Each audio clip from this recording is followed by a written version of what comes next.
Bien, bonjour.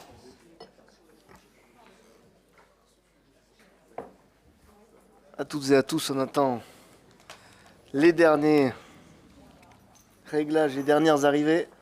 Oh, mais c'est Caroline arrive en courant. Merci beaucoup. Je vous propose donc d'ouvrir cette séance du conseil municipal de la ville de Dax du 20 mars 2025 en vous annonçant tout d'abord, comme d'habitude, les pouvoirs donnés par les personnes qui n'ont pas pu être présentes.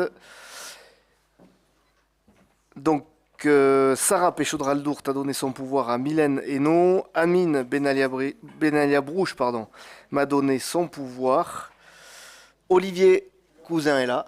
Et nous lui souhaitons la bienvenue. Audrey Vergely a donné son pouvoir à Martine de Dieu. Fanny Mesplé. J'ai oublié Guillaume Séguier. Ouais, Guillaume Séguier a donné son pouvoir en attendant peut-être son arrivée à Grégory Randé. Fanny Mesplé en a fait de même à Florence Payssal. Isabelle Raveau-Favreau a donné son pouvoir à Viviane Lomé-Sexo. Pierre Stétin à Bruno Janot. Et Didier Zarzuelo à Yves Loumet, qui se désaltère. On va donc maintenant désigner un secrétaire de séance. C'est Alexis Arras, le plus jeune participant, et donc il accepte d'être secrétaire, nous l'en remercions. Vous avez été destinataire du compte-rendu des actes qui ont été pris en vertu des délégations qui m'ont été confiées. Est-ce que ces actes appellent des questions? Non. Vous avez aussi donc pas reçu d'ordre de compte-rendu pour l'instant. On va donc passer au premier point de l'ordre du jour de ce conseil municipal, en précisant qu'il y a eu une modification sur table. Il s'agit juste d'une coquille dans la pièce jointe d'une des délibérations, la numéro 2. On y reviendra lorsque nous aborderons cette délibération. On commence par la première avec un sujet important puisqu'il s'agit de la construction d'un restaurant scolaire au sein de l'école maternelle Léon Gissia et de la demande de subvention au titre de la DSIL que nous allons opérer. Je laisse la parole à Marie-Constance Loubert-Berthelon. Oui, merci Monsieur le maire. L'école maternelle Léon Gissia est composée de 3 classes et demie, dont une classe de toute petite section, accueillant 78 élèves âgés de 2 ans et demi à 6 ans. Cet établissement bénéficie en complément de ses espaces intérieurs dédiés à l'enseignement d'un accueil de loisirs accueillant les enfants le mercredi et pendant les vacances scolaires, printemps et été. L'école comprend dans ses locaux un restaurant scolaire aménagé dans une salle de classe depuis 1992. Afin d'améliorer les conditions d'accueil des enfants au restaurant scolaire devenu exigu, il convient de construire un nouveau restaurant scolaire en capacité d'accueillir 70 enfants répartis sur 2 services. Suite à une consultation lancée dans le cadre d'un marché de maîtrise d'œuvre, le cabinet SLK Architecte a donc été retenu.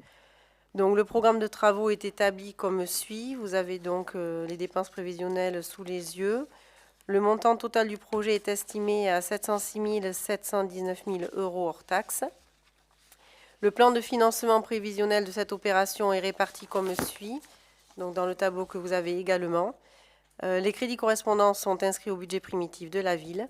Il sera donc demandé au conseil municipal de bien vouloir valider le programme de travaux de construction d'un restaurant scolaire au sein de l'école maternelle Léon Gissia, d'approuver le coût de l'opération précitée pour un montant de 706 719 000 € hors taxes, solliciter une subvention auprès de l'État au titre de la dotation de soutien à l'investissement local pour les travaux de construction d'un restaurant scolaire à l'école maternelle Léon Gissia, et enfin d'autoriser Monsieur le maire à signer tous les documents relatifs à ce dossier.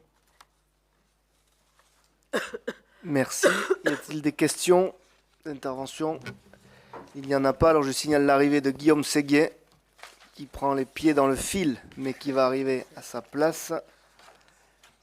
S'il n'y en a pas, je vous propose de passer au vote. Qui est pour? Qui est contre? Qui s'abstient?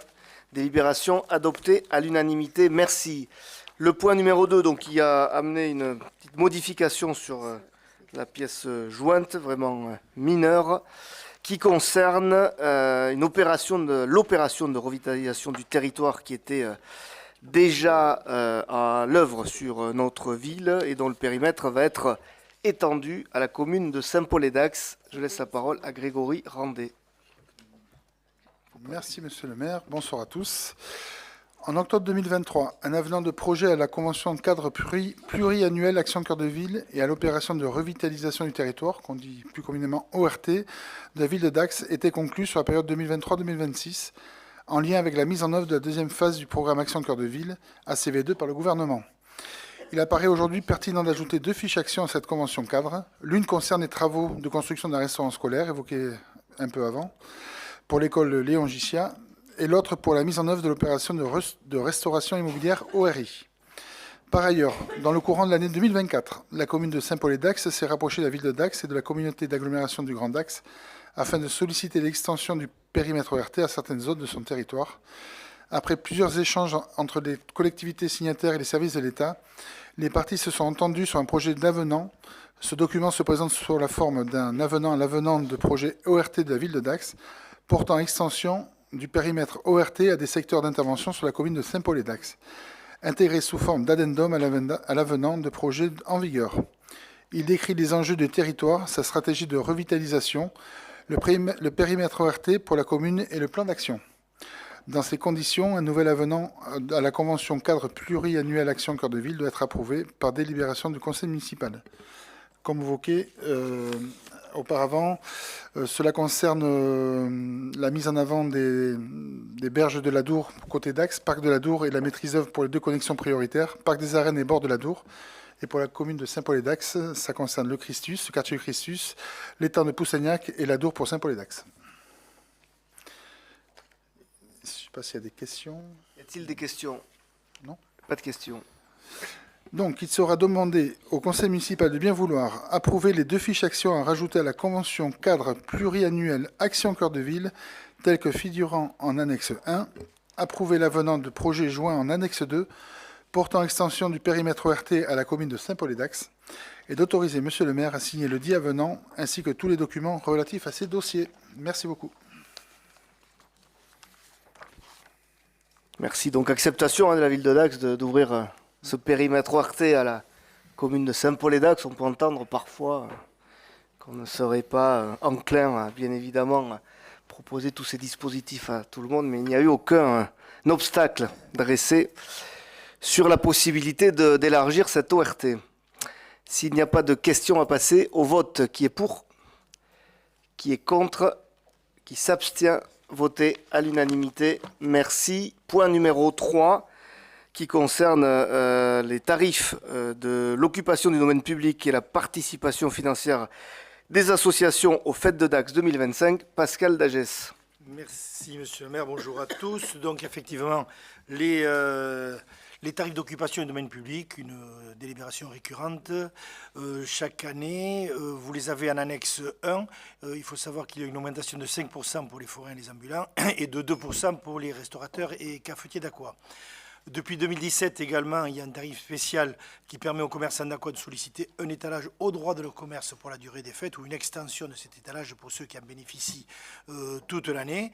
Là, c'est pareil, ils vont s'acquitter d'une redevance correspondante à l'annexe 1 qui est de 57 ou 77 par mètre linéaire avec une légère augmentation de 3% qui suit l'inflation. Pour les associations, il y en a 18 qui font partie de l'Estanquette ou des Peñas taurines.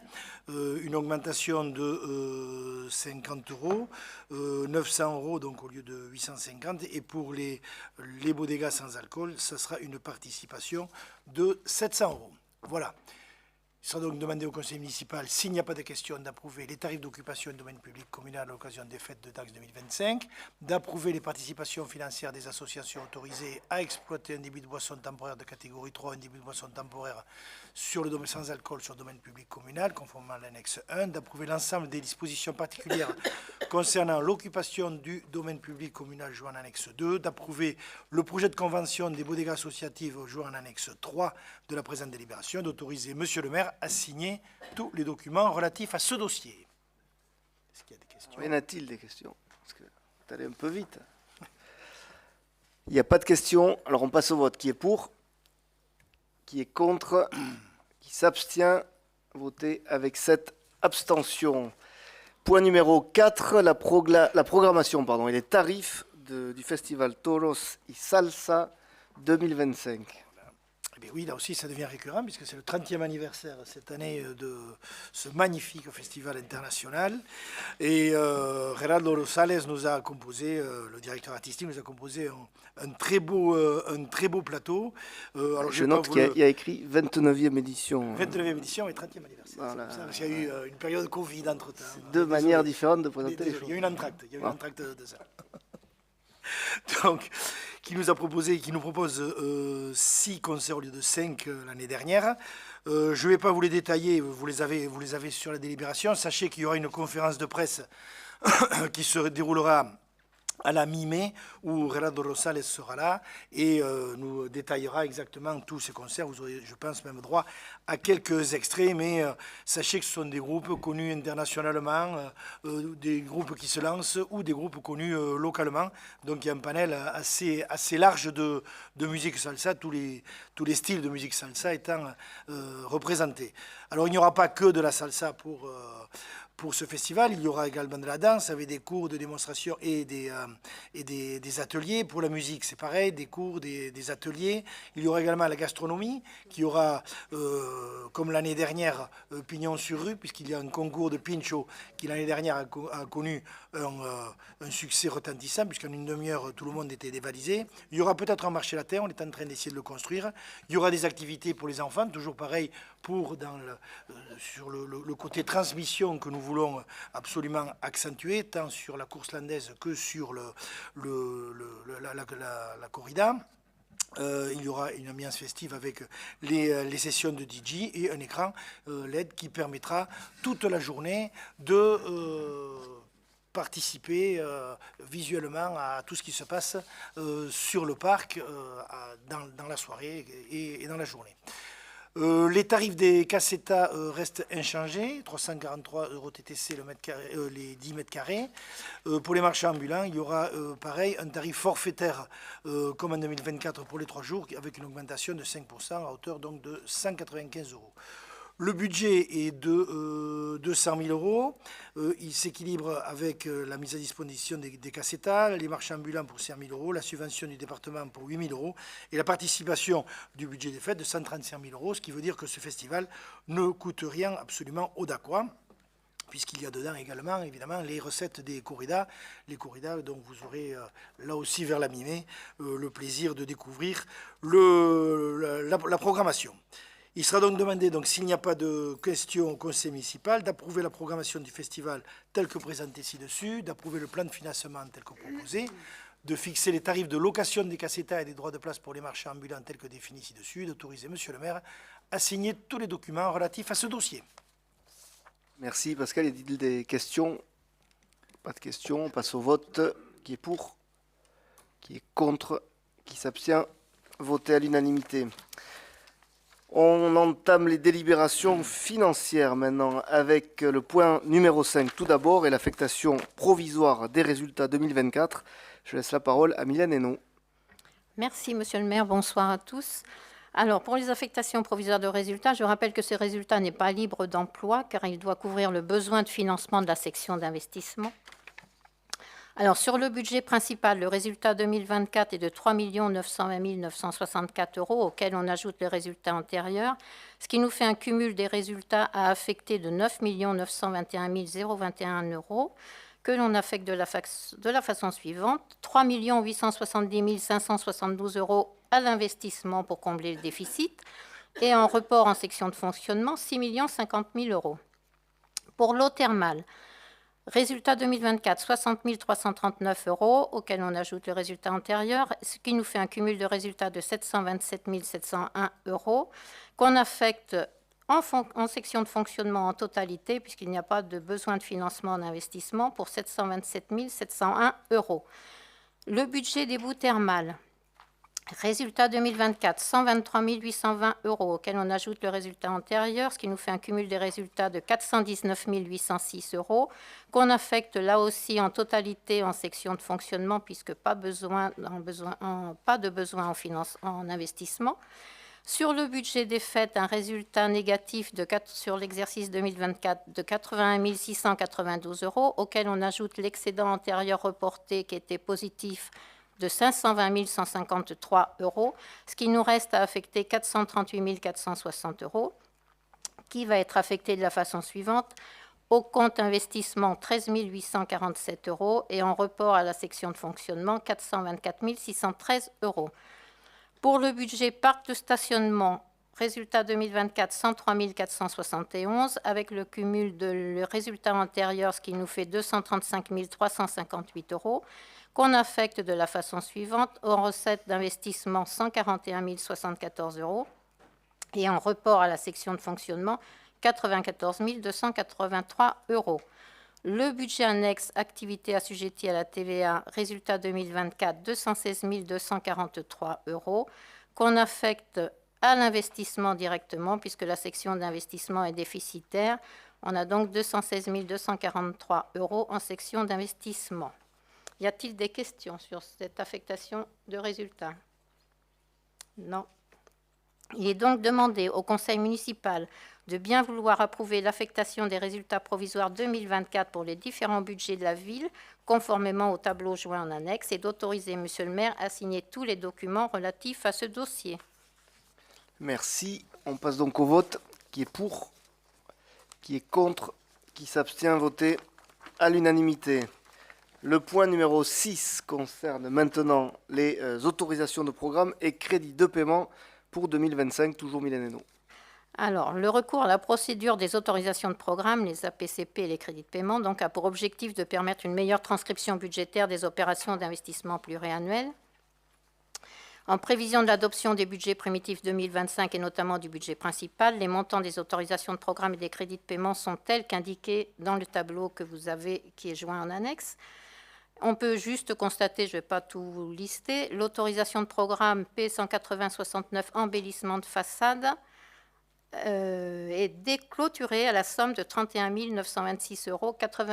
Est-ce qu'il y a des questions? Non. Il est donc demandé au Conseil municipal de bien vouloir approuver le montant des autorisations de programme ainsi que la répartition des crédits de paiement tels qu'ils figurent dans le tableau aussi annexé, d'approuver la clôture de l'AP 180-69 embellissement de façade ZPP AUP 2018-2020 à la somme de 31 926,88 euros et d'autoriser Monsieur le maire à signer tous les documents relatifs à ce dossier. Merci. On passe au vote. Qui est pour? Qui est contre? Qui s'abstient? Voté avec 7 abstentions et 28 voix pour. Point numéro 7, le vote des taux de fiscalité directe locale 2025, toujours Mylène Hénault. Le vote des taux d'imposition de la fiscalité directe locale des collectivités territoriales prévu à l'article 1639A du Code général des impôts doit intervenir avant le 15 avril de chaque année ou au 30 avril s'il y a renouvellement des conseils municipaux. Par ailleurs, un décret du 25 août 2023 liste la commune de Dax dans le périmètre d'application de la taxe annuelle sur les logements vacants étendue par l'article 73 de la loi du 30 décembre 2022 de finances pour 2023. Depuis le 1er janvier 2024, la commune ne perçoit plus la taxe d'habitation sur les logements vacants et conformément aux engagements pris, il est proposé de ne pas majorer la part communale de la cotisation de taxe d'habitation due au titre des logements meublés non affectés à l'habitation principale, comme le classement de la commune en zone tendue les autorise. Alors, les taux proposés pour l'année 2025 sont inchangés par rapport à ceux adoptés en 2024. Il est proposé de fixer le taux de ces taxes au 1er janvier 2025 à 44% pour le taux de taxe foncière sur les propriétés bâties, à 38,04% pour le taux de foncière sur les propriétés non bâties et à 20,80% pour le taux de la taxe d'habitation sur les résidences secondaires. Y a-t-il des questions? Il est demandé au Conseil municipal de bien vouloir approuver la fixation des taux de la fiscalité directe locale pour l'année 2025 comme suit. Taux de taxe foncière sur les propriétés bâties 44%, taux de taxe foncière sur les propriétés non bâties 38,04%, taux de la taxe d'habitation sur les résidences secondaires 20,80%, et d'autoriser Monsieur le maire à signer tous les documents relatifs à ce dossier. Merci. On passe donc au vote. Qui est pour? Qui est contre? Qui s'abstient? La délibération est adoptée à l'unanimité. Les budgets primitifs 2025. Maintenant, Mylène Hénaud avec une petite projection. Comme à l'habitude, nous Comme à allons vous l'habitude. faire le rapport sur le budget primitif 2025. Alors, ce budget est placé sous le signe à la fois de la responsabilité par la maîtrise des dépenses dans un contexte incertain, par le maintien de l'épargne pour réaliser les investissements nécessaires tout en minimisant le recours à l'emprunt, par la poursuite du désendettement engagé depuis le début du mandat. Il est aussi placé sous le signe de l'action par la rénovation du centre-ville et animation, par la préservation du patrimoine bâti et le développement durable, et enfin par la poursuite des investissements dans l'éducation, le sport et la sécurité. Alors là, peut-être les chiffres sont difficiles à lire pour vous, c'est l'équilibre budgétaire. Je vous donne les montants totaux de la section d'investissement, tant en dépenses qu'en recettes, qui s'élève à 26 372 924,98 €, et pour la section de fonctionnement, 42 16 429,17 €. Il est équilibré, fort heureusement. Alors, on va passer aux dépenses de fonctionnement, ces dépenses maîtrisées, qui sont maîtrisées malgré l'inflation et les contraintes nouvelles. Les dépenses réelles de fonctionnement évoluent moins vite que l'inflation, avec seulement 0,3%, soit 112 000 € de plus. Le fonctionnement des services, réduction des dépenses de 2%, soit moins 166 000 € grâce à la baisse de l'énergie, c'est-à-dire 98 000 € d'électricité et 139 000 € de gaz en moins. Pour la rémunération des agents, on constate une augmentation de 2,1%, soit 369 000 €. C'est en lien avec la hausse des 3 points des cotisations retraite patronales, c'est-à-dire plus 230 000 €, et de 1 point des cotisations URSSAF, 40 000 €, mais également le choix de participer, nous l'avons voté l'année dernière, à la prévoyance des agents, plus 88 000 €, et de revaloriser la rémunération des policiers municipaux, plus 20 000 €. Les charges financières, quant à elles, baissent de 9,6%, soit 131 000 € en moins en raison du désendettement de la ville et de la baisse des taux. Les recettes réelles de fonctionnement évoluent seulement de 0,9%, soit 314 000 € en plus, sans hausse des taux communaux. Pour les recettes des services, une hausse de 3,6%, soit 96 000 € en plus, dont 19 000 € pour la culture, 36 000 € pour les centres de loisirs, 22 000 € pour le scolaire. Les produits fiscaux, plus 1,5%, soit 322 000 € avec 300 000 € de plus de taxes foncières en lien avec la revalorisation des valeurs locatives des bases de 1,7%. La contribution du Grand Axe qui, elle, baisse de 3,9%, soit 148 000 € en moins avec la retenue opérée suite au transfert de compétences, 136 000 €. En ce qui concerne les taux de la fiscalité, c'est donc une stabilité que l'on constate. Depuis 2020 et pour la 6e année consécutive, le taux de la taxe foncière à Dax restera inchangé malgré un contexte économique et politique incertain. L'évolution du produit de la taxe foncière évoluera donc sous le seul effet de la revalorisation forfaitaire des bases fixée nationalement à 1,7% pour 2025, ce qui a été dit à la diapo précédente. En ce qui concerne la section d'investissement, les dépenses d'équipement s'élèveront à 10,8 millions €, dont 1,7 million € de reste à réaliser de 2024. Alors, ça concerne tous les secteurs. On va commencer par le sport, avec la construction d'un skatepark de 477 000 €, la réalisation d'un city-stade au Sablard, 80 000 €, la réfection d'un demi-terrain synthétique à Darigat, 255 000 €, la sonorisation et le vestiaire visiteur du stade Boyau pour 134 000 €, l'éclairage d'un terrain à Darigat et à Besson, 71 000 €, l'achat d'un nouveau praticable de gymnastique, 75 000 €, les travaux d'entretien des équipements sportifs, 365 000 € et la reconstruction du clubhouse du Sablard pour 273 000 €. En ce qui concerne la culture, c'est la réhabilitation de la bibliothèque pour 1,2 million d'euros. Pour l'aménagement urbain, avec la réhabilitation de la Plastière, 595 000 euros. La rénovation de l'éclairage et d'un kiosque du balcon de la Dour, la peinture de la passerelle pour 95 000 euros. La décoration de ciel de rue, 50 000 euros. La mise en lumière de la fontaine chaude, 30 000 euros. L'éclairage du square Max Morat, 16 000 euros. L'enfouissement des réseaux, 265 000 euros. La réfection de la place des Trois Pigeons, 30 000 euros. La remise en eau de fontaine, 20 000 euros. L'installation d'un lettrage géant sur le deck, 30 000 euros. Tout ça n'est pas exhaustif, quel que soit le secteur concerné. Pour le patrimoine, on constate des diagnostics complémentaires sur les arènes pour 180 000 euros et pour la cathédrale, 100 000 euros. Les premiers travaux sur la cathédrale, 300 000 euros prévus. La poursuite de la numérisation des archives, 12 000 euros. La réfection du hall de l'atrium et reprise de l'étanchéité pour 110 000 euros.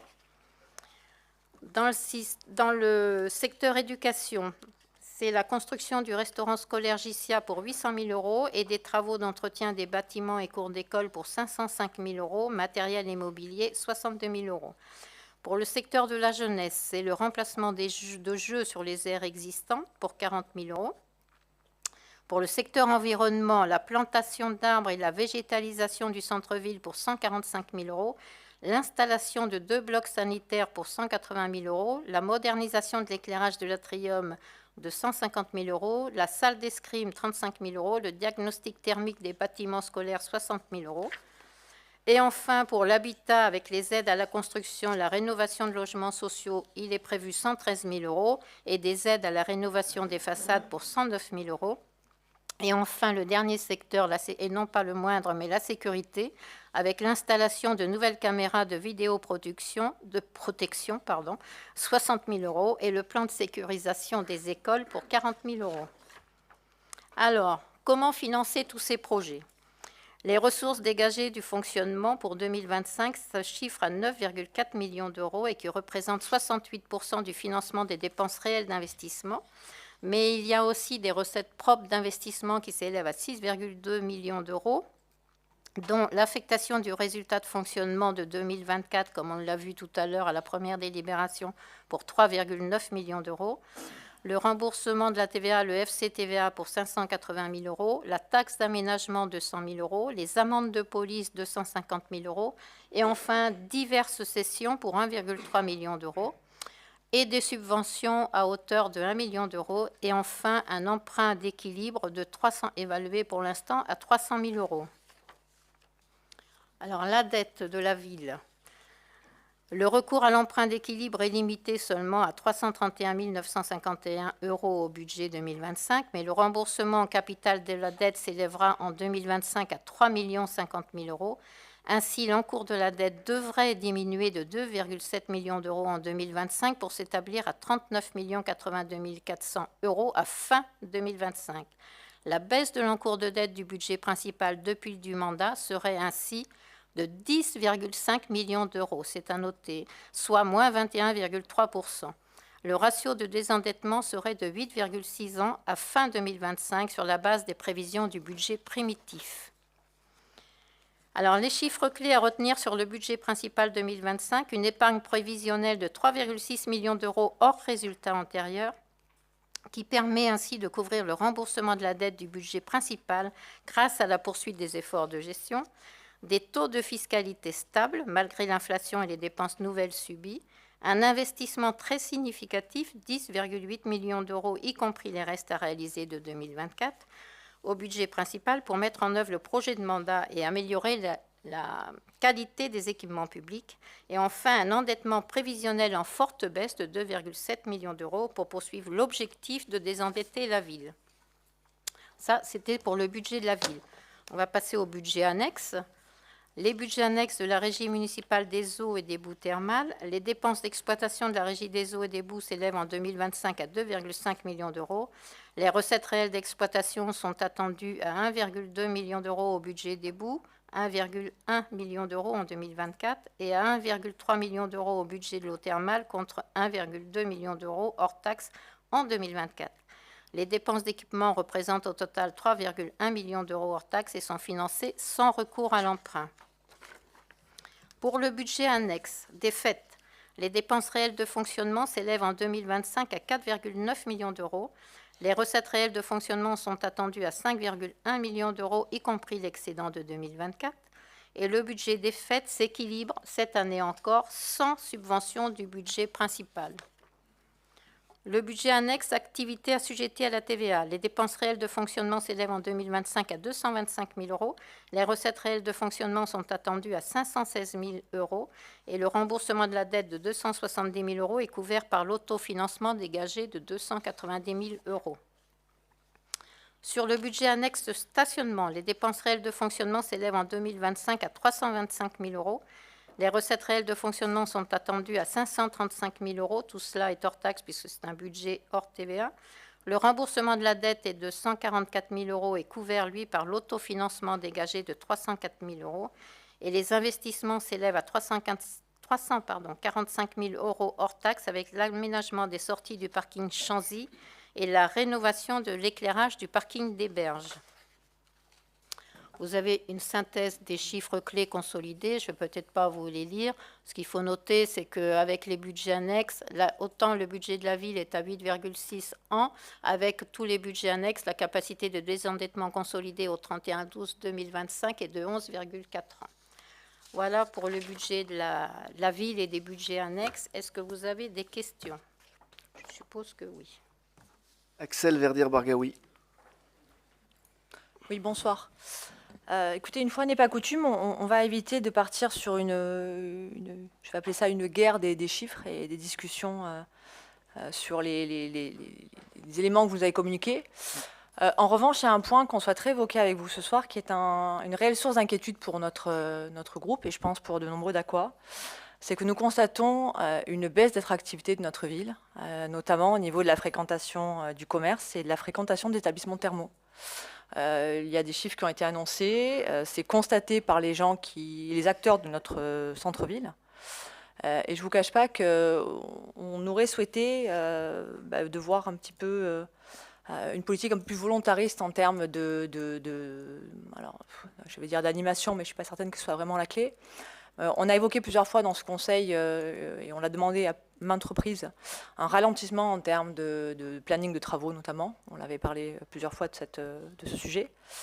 Mais voilà, aujourd'hui, notre inquiétude, elle se porte vraiment sur la baisse d'attractivité constatée de notre centre-ville et de notre ville. Et le constat que nous en faisons chiffrer, notamment sur la baisse de la fréquentation thermale dans l'établissement, puisque nous sommes loin d'avoir retrouvé les niveaux de fréquentation que nous pouvions connaître avant Covid, contrairement à d'autres stations qui retrouvent des niveaux qui sont plutôt conformes. Sachant toute l'économie induite qu'il y a autour de cette activité thermale pour notre ville, les enjeux que ça représente. Sachant aussi qu'on a quelques, on va dire, préconçus et quelques chiffres en tête qui disent que 10 curistes font un salarié, qui disent également qu'un curiste, c'est 1 600 € de dépenses sur un territoire.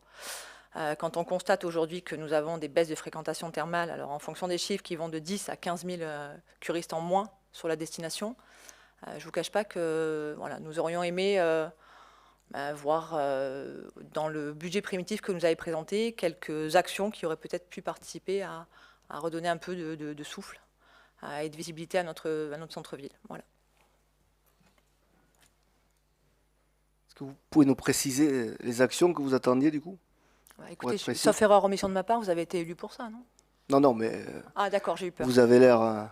Non, écoutez, on a eu plusieurs fois ce débat en conseil municipal. Non, mais en vous alertant. Mais alors, prenez pas mal la question. Non, mais vous pas nous du tout. dites, bon, on va vous répondre point par point, il n'y a pas de souci, mais vous dites on aurait aimé voir des actions dans ce budget.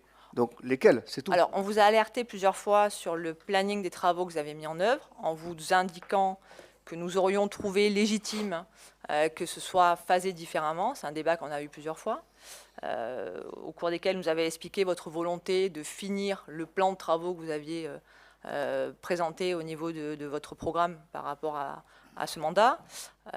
On vous a indiqué plusieurs fois que sortant du Covid avec des trésoreries qui sont extrêmement... Point par point, donc premier point, moins d'investissement sur le centre-ville. C'est votre... Vous avez toujours une façon de faire des raccourcis qui est fantastique. Vous non, me dites... non, mais attendez. Alors, puisqu'apparemment vous comprenez mal mes propos, je vais les poser différemment. Ne vous énervez pas. Non, mais vous me dites monsieur un ralentissement des travaux. Ça veut dire moins d'investissement sur les entreprises. C'est pour vous répondre factuellement. Ça veut factuellement... Ralentissement des travaux, c'est moins d'investissement sur le centre-ville. Est-ce que je peux terminer ma réponse? Bien évidemment, c'est juste pour préciser. D'accord. Donc, ça fait 5 ans que nous vous répétons qu'au sortir du Covid, nous avons des commerçants dont les trésoreries étaient exsangues, qu'il nous aurait paru opportun, légitime, pertinent, vous appelez ça comme vous voulez, je vous fais confiance, de peut-être décaler certains travaux en hypercentre pour permettre justement aux habitudes de revenir et à la fréquentation de notre centre-ville, sachant qu'il y a quand même une mutation des usages et de la façon de consommer des gens, d'autant plus en sortant du Covid.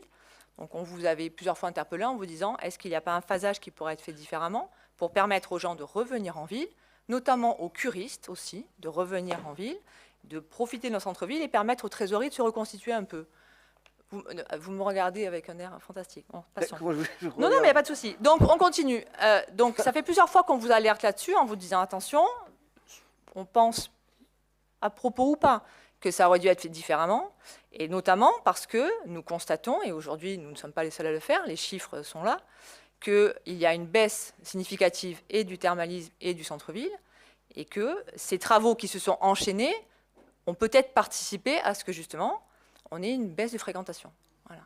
Bon, vous avez effectivement apporté vos arguments nous expliquant que vous aviez un programme et que vous voulez le porter avant la fin du mandat. Soit, on vous l'a dit plusieurs fois, on pense que ça aurait pu être fait différemment. Ça fait partie des choses qu'on a évoquées plusieurs fois et dont on pense que ça aurait dû être fait différemment. Je le redis.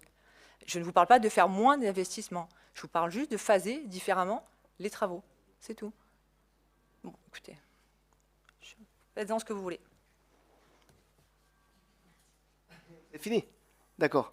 Donc, vous ne parlez pas du budget, pas de... On ne parle pas du budget, des chiffres, ça vous va. C'est juste sur ces points-là que vous intervenez, on est d'accord? Excusez-moi, le budget que vous nous présentez... J'ai l'impression que vous êtes sur la défensive. Mais non, je vous attendez. pose une question. Le budget que vous nous présentez, sauf erreur, omission de ma part, c'est justement une illustration de la politique que vous allez mettre en œuvre sur l'année 2025, là, comme vous le faites depuis 4 ans. On va vous répondre. Vous parlez du thermalisme, de la fréquentation du centre-ville. C'est ça, c'est-à-dire que les chiffres vous vont, l'équilibre du budget, ses priorités vous vont. C'est pas ce que je vous dis. Ce que je vous dis, c'est que est-ce qu'il n'y aurait pas intérêt à flécher des actions en faveur du soutien aux acteurs économiques locaux qui sont quand même en grande difficulté? On en a déjà parlé. On a déjà parlé du report. Ne me dites pas, on en a déjà parlé. On est là pour parler du budget. Oui, alors le budget... Donc vous nous dites qu'il y a des actions qui n'y sont pas dans ce budget. Je vous demande quelles sont ces actions qui n'y sont pas pour pouvoir vous répondre. Hein. Vous me dites, donc on a fait trop de travaux sur le centre-ville. On a déjà eu un débat sur le report du budget annexe des fêtes. Okay. On a déjà eu un débat sur le report de l'excédent du budget annexe des fêtes qui aurait pu être affecté à l'accompagnement des acteurs économiques qui sont en difficulté, notamment. Ce sont des choses qu'on a déjà évoquées. Ah mais je ne sais pas moi.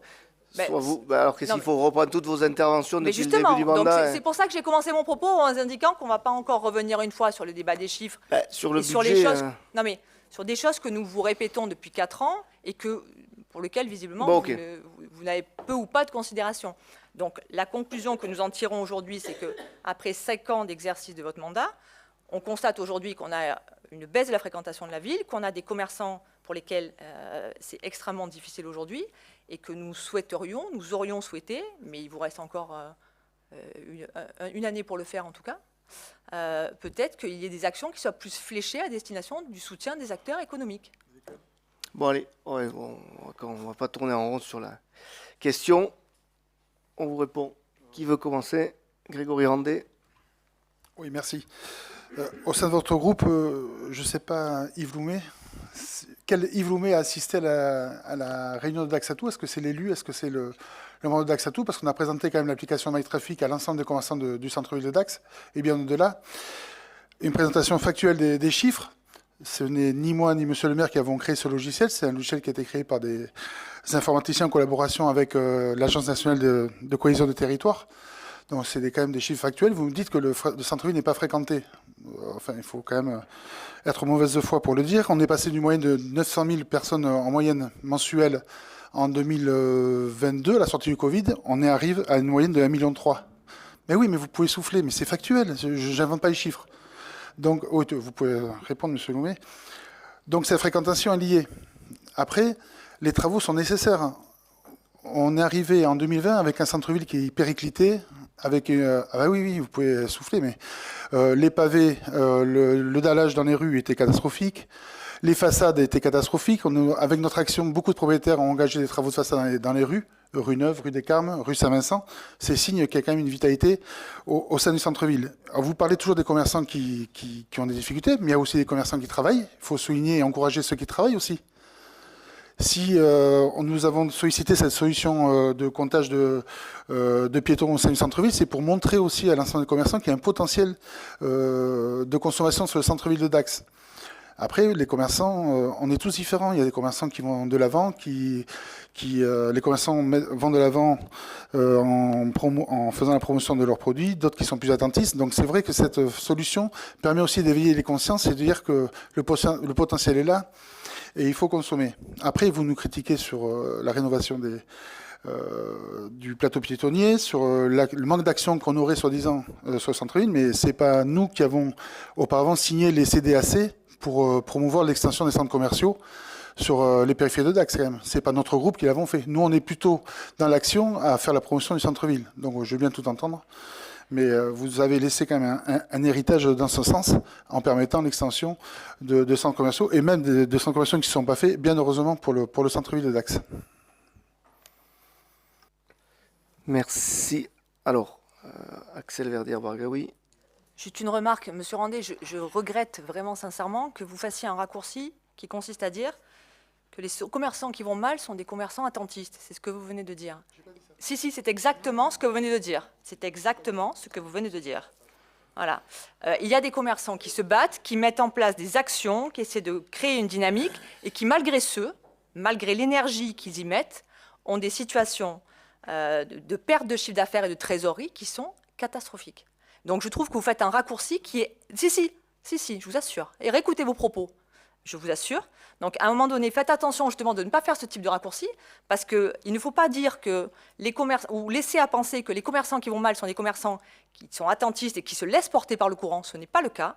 Il y a des commerçants qui donnent énormément d'énergie et qui, vous le savez mieux que moi, vous travaillez à côté d'eux, et qui, malgré ce, n'ont pas un chiffre d'affaires suffisant pour leur permettre ne serait-ce que de faire face à leurs charges. Donc, juste, je vous mets en garde, faites attention à la façon dont vous formulez certaines choses. C'est dangereux, c'est tout. Alors, Grégory Randet. Là, me mettre en garde, c'est quand même assez fort de café. Je n'ai pas dit qu'ils étaient attentistes. Non. Je dis juste que nous mettons les moyens nécessaires et les commerçants que je côtoie au quotidien, peut-être plus que vous. Donc, je veux bien avoir des leçons. Moi, je suis les mains dans le cambouis tous les jours. Au-delà de mon commerce, c'est mon cas personnel, mais je sillonne les rues et je fais énormément de réunions avec les commerçants. Donc, vous ne pouvez pas dire que j'accuse les commerçants d'être attentistes. Je veux juste les interpeller sur le fait que le potentiel sur la ville de Dax est là, qui se présente, il est au quotidien, ce potentiel d'usagers, de clients. Donc, à chacun, il ne faut pas toujours attendre de la collectivité aussi pour pouvoir faire des ventes. Il faut aussi que chacun se prenne en main et fasse aussi des actions de promotion de leurs produits. C'est juste ça. Je n'ai pas dit qu'ils étaient attentistes. Alors, Yves Loumet. Merci, bonsoir à tous.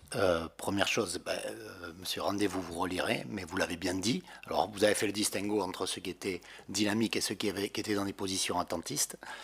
Deuxièmement, me concernant, je ne pense pas être schizophrène, donc je pense que moi, je ne fais pas le distinguo entre Yves Loumet élu, Yves Loumet Daxatou, Yves Loumet dans la vie de tous les jours. Hein.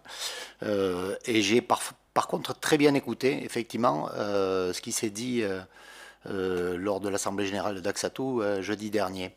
Est-ce que vous pouvez nous préciser le flux de 1 million, parce qu'en fait, ce n'est pas les piétons exactement, c'est un flux, donc le flux de 1 300 000 en moyenne, ça correspond à combien de personnes, effectivement?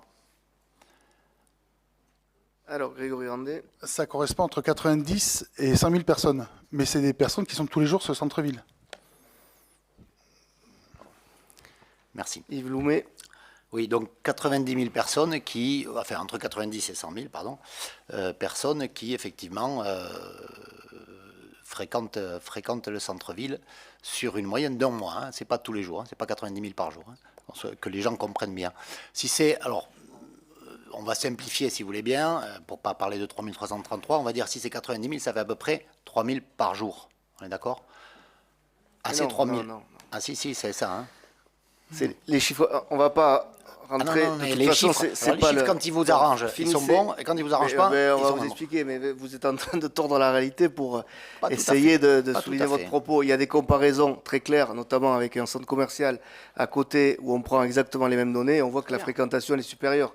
C'est aussi simple que ça. Alors, finissez, mais après on va vous répondre factuellement. Merci. Donc je répète, à peu près 3 000 personnes par jour.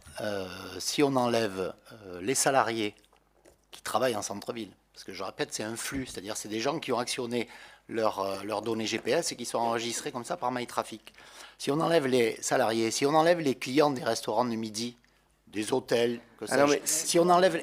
Ah non, mais Allez, attendez, finissez, mais c'est ça, ça enregistre un Laissez-le flux. finir, laissez finir. Excusez-moi, ça enregistre un flux, c'est-à-dire ça enregistre des portables qui ont les données GPS allumées, qui rentrent dans le centre-ville. Donc ça, c'est valable pour les parents d'élèves qui vont chercher leurs enfants à l'école. C'est valable pour les jeunes quand ils font des soirées dans les bars de Dax le samedi soir. Donc en fait, au final, bon, il y a... Non, mais au final, ça fait pas beaucoup de monde. Mais de toute façon, les chiffres, moi, on peut leur faire dire ce que vous voulez, effectivement. Quand ils vous conviennent, tout va bien. Quand ils vous conviennent pas, ils sont faux. C'est aussi clair que ça, hein, je le résume, mais Bon, c'est à peu près aussi essayez- clair que ça. Et je vais terminer. Essayez de ne pas être aussi binaire, caricatural Ouais, que ça, parce d'accord. que ça va rien Mais apporter. au final, Juste ça. quand on enlève toutes les catégories dont je viens de parler, ça fait très peu de promeneurs ou de flâneurs en centre-ville. Et ça, je suis désolé, mais c'est quand même, mais tout le monde le dit. Alors, si vous ne le voyez pas, si vous continuez à dire, et encore une fois, c'est pas faire du DAX bashing, je suis désolé, monsieur Randé, mais tout le monde le voit, tout le monde le dit, et tout le monde le ressent. Enfin, franchement, il faut pas être, il faut arrêter de dire que tout va bien quand ça ne va pas si bien que ça. Merci. Alors, bon, allez-y. Alors, Alexis Arras, parce qu'il y a beaucoup de choses à répondre là sur ces choses. Je vais essayer d'être assez rapide, mais une des choses qui est importante, c'est le flux. Et je vais répéter une 10e fois une réunion qui a eu lieu au Grand Dax au mandat précédent, sous l'égide de l'ADCF, où quelqu'un était venu pour expliquer que ce qui était important, c'était de garder des équipements publics en centre-ville pour générer du flux et amener des clients. Et la première chose qui a été faite dans le mandat précédent, ça a été de déménager des équipements en périphérie. On peut parler de tous les équipements sportifs qui étaient à Boyau et qui ont été déménagés en périphérie. Vous vouliez déménager la bibliothèque hors de l'hypercentre. Et vous voyez que dans ce budget, la bibliothèque reste dans l'hypercentre et qu'elle attire du flux. Ça, c'est la première chose. Et je voulais dire à Madame Verdière, moi, j'ai un indicateur en termes d'attractivité, c'est cette ville gagne des habitants. Ça faisait longtemps que cette ville ne gagnait pas des habitants. Et habituellement, lorsqu'il y avait une crise immobilière, le marché immobilier d'Aqua devenait complètement atone. C'est la première fois que le marché immobilier d'Aqua tient. On continue à avoir des porteurs de projets qui viennent investir à Dax, qui nous proposent des logements de qualité et qui permettent aussi de tirer la part sociale, c'est-à-dire la production de logements sociaux. Et tout à l'heure, je me permettrai de donner quelques chiffres. Et puis, on peut parler aussi de l'hypercentre, parce que on n'est pas resté inactif sur le travail sur tout ce qui est la reconquête de l'habitat en hypercentre, parce que les premiers consommateurs de l'hypercentre, ce sont les gens qui habitent l'hypercentre. Et je pense que vous pouvez voir qu'un certain nombre de projets sortent. Ce qu'on a fait sur le presbytère, c'est une réussite dans ce mandat. L'accompagnement qu'on a fait sur les anciennes galeries, je pense que c'est une réussite sur ce mandat.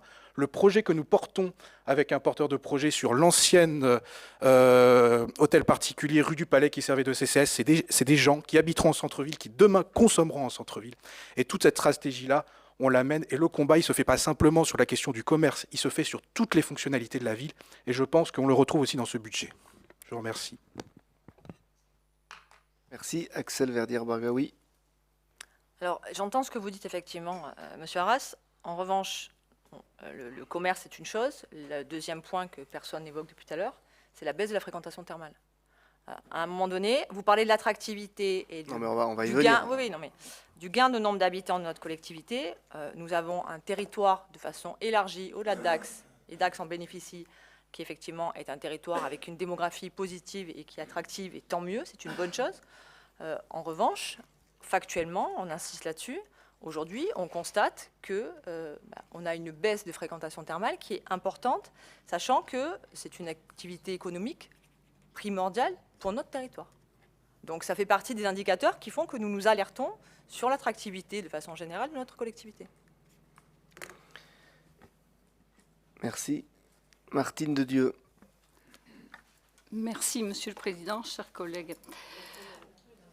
Ah Merci, oui. Monsieur le maire. Excusez-moi, chers Pas collègues. facile. Non, c'est vrai. Et voyons, cette baisse effectivement de l'activité thermale. Nous avons effectivement, depuis le Covid, c'est vrai qu'on n'est pas revenu à la fréquentation que nous avions en 2019. Là, aujourd'hui, même Ballaruc n'est pas revenu à la fréquentation de 2019. Même Ballaruc, qui est aujourd'hui la station thermale numéro 1 en France. Pourquoi? Alors déjà, on commence au niveau des établissements thermaux. Il y a certains établissements thermaux. Et je vais répéter, tu me regardes, Yves, tu as raison, mais je vais te répéter ce que j'ai déjà répété. Et ça m'ennuie parce que je suis obligée de répéter parce que j'ai l'impression que je parle dans le vide. Effectivement, il y a des établissements thermaux qui n'ont pas peut-être fait les investissements qu'ils auraient dû faire comme ils auraient dû le faire. Il y en a qui sont un petit peu à la traîne. Mais ça n'explique pas tout, effectivement. Notre territoire, par contre, est attractif même pour le thermalisme. Nous avons des chiffres aujourd'hui. Alors, les chiffres que nous avons, effectivement, j'ai l'impression qu'ils ne sont pas les mêmes pour tout le monde.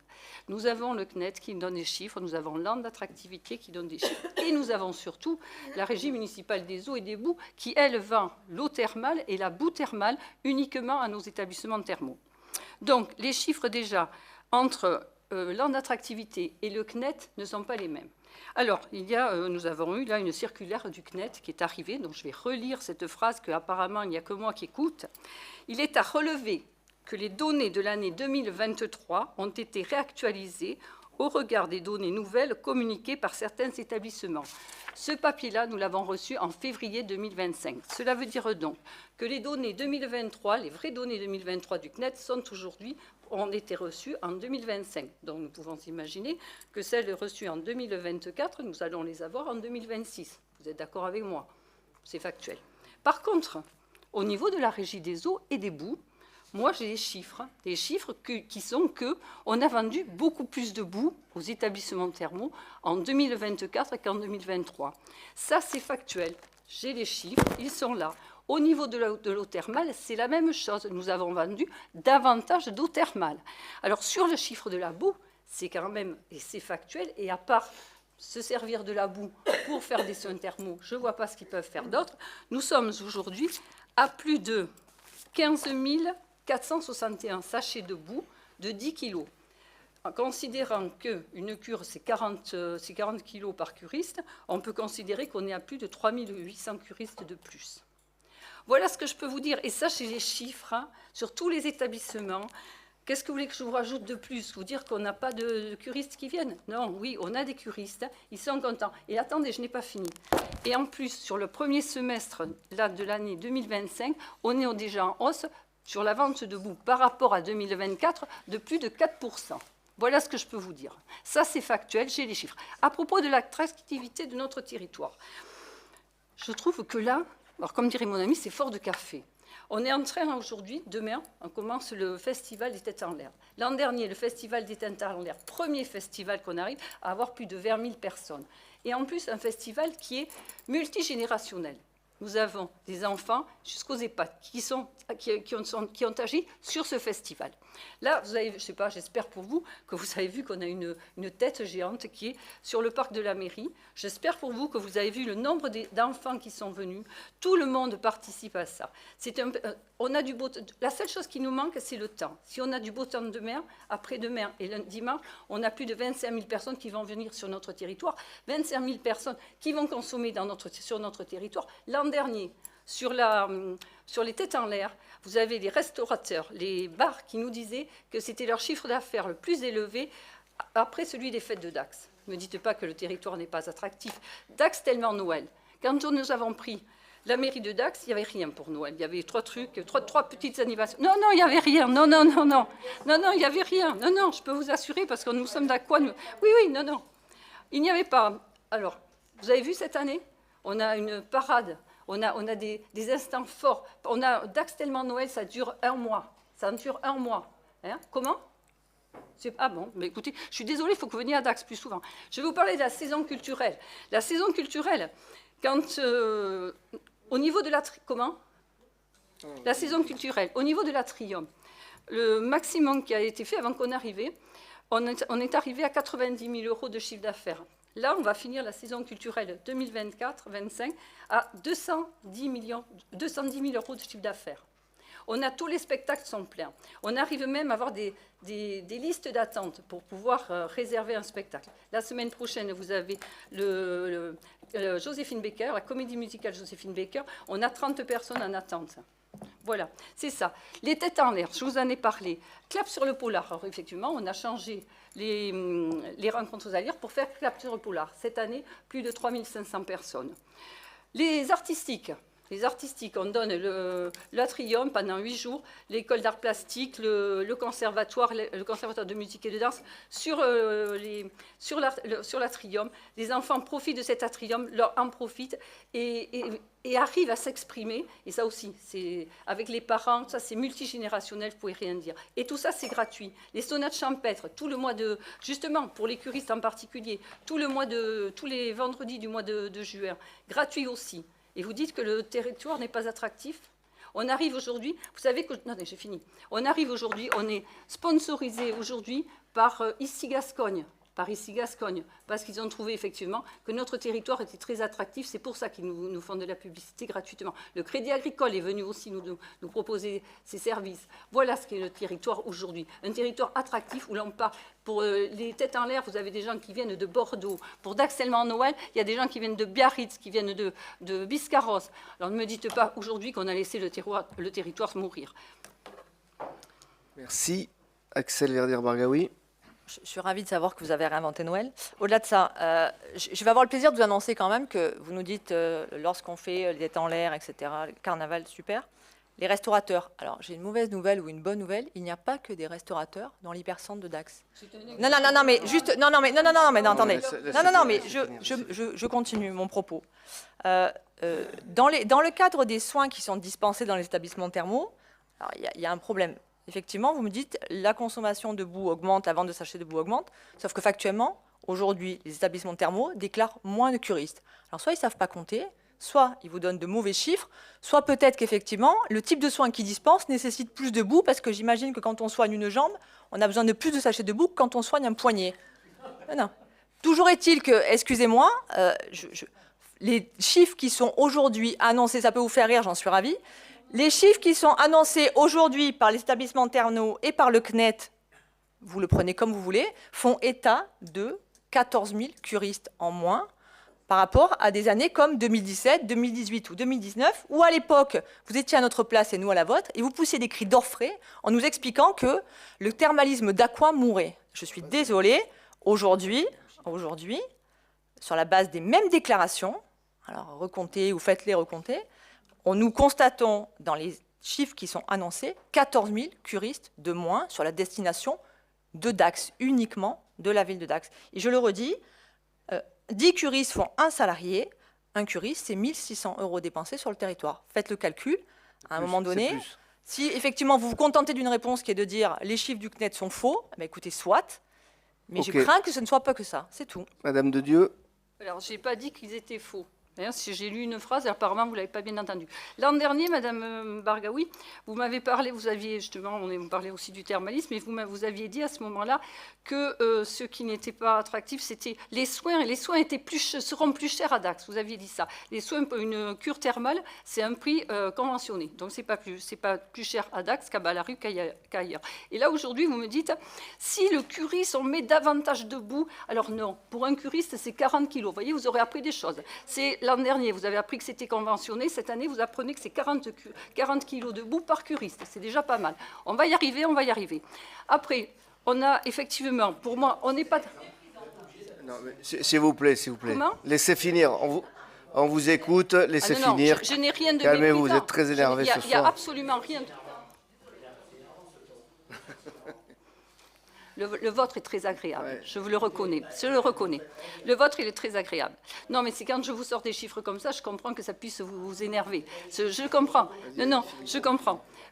Voilà, donc nous en sommes là. Aujourd'hui, c'est 40 kilos de boue, par curiste. C'est pour ça que je me permets de vous dire que quand on a plus de 15 000 sachets qui sont vendus, on est au-delà de 3 800 curistes. Voilà. Je voulais une petite question. Quand vous étiez aux affaires, la compagnie thermale, elle a fermé. C'est une mauvaise gestion. Non, enfin, ce n'était pas moi non plus. Et je crois qu'elle a fermé, mais c'était sous votre mandature. Axel Verder-Bargaoui. Alors, la compagnie thermale a été portée par un groupe privé, je ne sais pas si vous vous en souvenez, qui a été repris in extremis effectivement par la municipalité pour éviter un plan massif de licenciement. C'est la première chose. Je rejoins ce que vient de dire mon collègue. Madame de Dieu, vous êtes méprisante dans vos propos et dans vos tons. C'est très bien. Alors, je n'ai pas appris l'année dernière que une cure était conventionnée. En revanche, nous vous avions alerté sur la hausse du coût de l'eau thermale que vous aviez impacté en vous disant que forcément, il y aurait quelqu'un qui le paierait à la fin, puisque vous voulez remettre le débat sur la table, mais à aucun moment, vous posez des poncifs et des postulats, c'est très bien, mais arrêtez de nous faire passer pour des abrutis à chaque fois que nous intervenons au conseil municipal. Ça vous fait rire, j'en suis ravie. Soyez un minima respectueux, s'il vous plaît. Non, mais là, vous surjouez l'indignation, mais moi, juste sur cette question du thermalisme, effectivement, vous faites une erreur l'année dernière en disant qu'il y a des prix différents entre les villes. Et on vous rappelle, c'est conventionné, c'est factuel. Là, vous nous dites, mais plus de boue si les gens viennent pour plus de jambes. Non, il y a des kilos conventionnés par curiste, 40 kilos par curiste. Ce sont des conventions. Il y a des rattrapages si jamais ils sont pas mis en fonction du nombre de curistes. Donc c'est factuel tout ça. Voilà. En fait, c'est juste pour pas qu'il y ait d'énormités dites dans ce débat qui est important. Et moi, si vous le souhaitez, je vais effectivement apporter quelques points de réponse par rapport à ce que vous avez dit. Déjà, on était sur un budget. Un budget, c'est important, c'est fondateur pour l'action de la municipalité pour une année.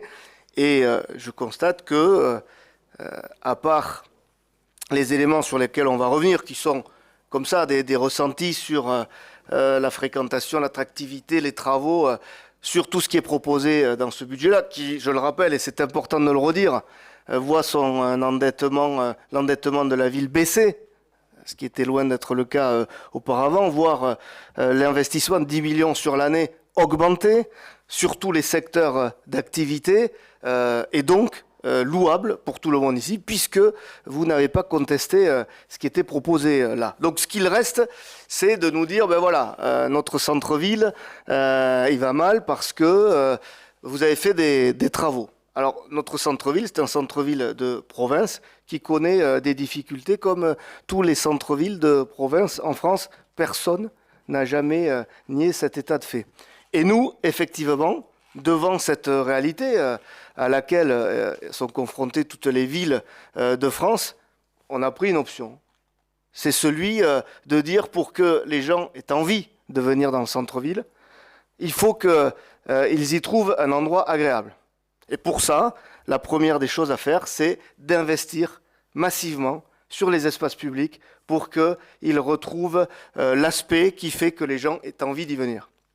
Et oui, on le revendique, on a lancé effectivement une phase de travaux massive, importante, jamais vue depuis des décennies sur le centre-ville pour lui redonner son éclat. Dans des délais, parce que vous parlez de phasage, mais j'aimerais que, et à chaque fois on a cette même discussion, vous soyez en capacité de proposer un autre phasage. Une fois qu'on a dit oui, il faut faire des travaux, mais il ne faut pas qu'ils engendrent de nuisances. Ça, bien évidemment, c'est impossible. Tout le monde peut le dire, mais quand on est confronté après à la réalité et quand on veut faire, on n'a pas d'autre possibilité. Ces travaux, rue par rue, 10 mois par rue, alors que les réseaux souterrains étaient à refaire depuis des décennies aussi, ça s'est rarement fait dans des délais aussi rapides dans les villes de France auxquelles on peut se comparer.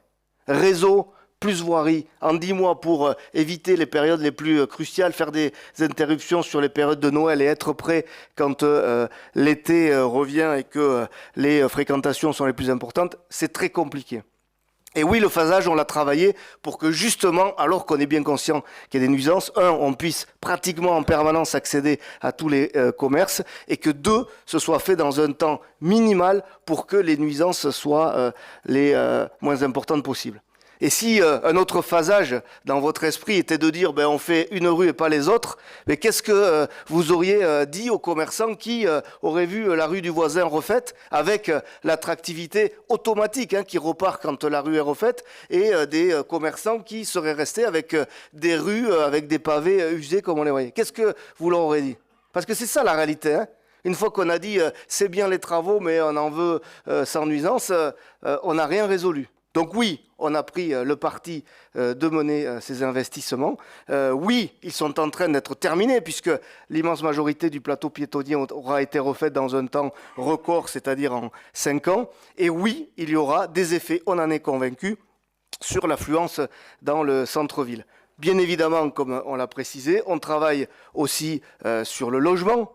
Parce que dans un contexte de zéro artificialisation nette, on sait que c'est dans nos centres-villes qu'il faudra rénover les bâtiments pour permettre de loger des habitants, des familles, des actifs et des gens qui vont consommer en centre-ville. C'est ce qui est en train d'être fait avec des réalisations significatives qui ont été menées sur le mandat et ce qu'on continuera à faire. Donc quand vous nous dites on aurait aimé voir dans ce budget des choses plus intéressantes pour le commerce et l'attractivité, dans ce budget, vous avez les investissements sur le plateau piétonnier, sur l'éclairage qu'on va revoir, sur la végétalisation qu'on a menée et sur la voirie qui a été faite par la communauté d'agglomération. Vous avez les animations dont Martine Dedieu a parlé et qui amènent de la fréquentation supplémentaire, jamais vue sur des festivals comme celui des Têtes en l'air pour les commerçants du centre-ville. Et bien évidemment, quand ils viennent pour le festival, ils vont déjeuner, mais ils vont aussi dans tous les autres types de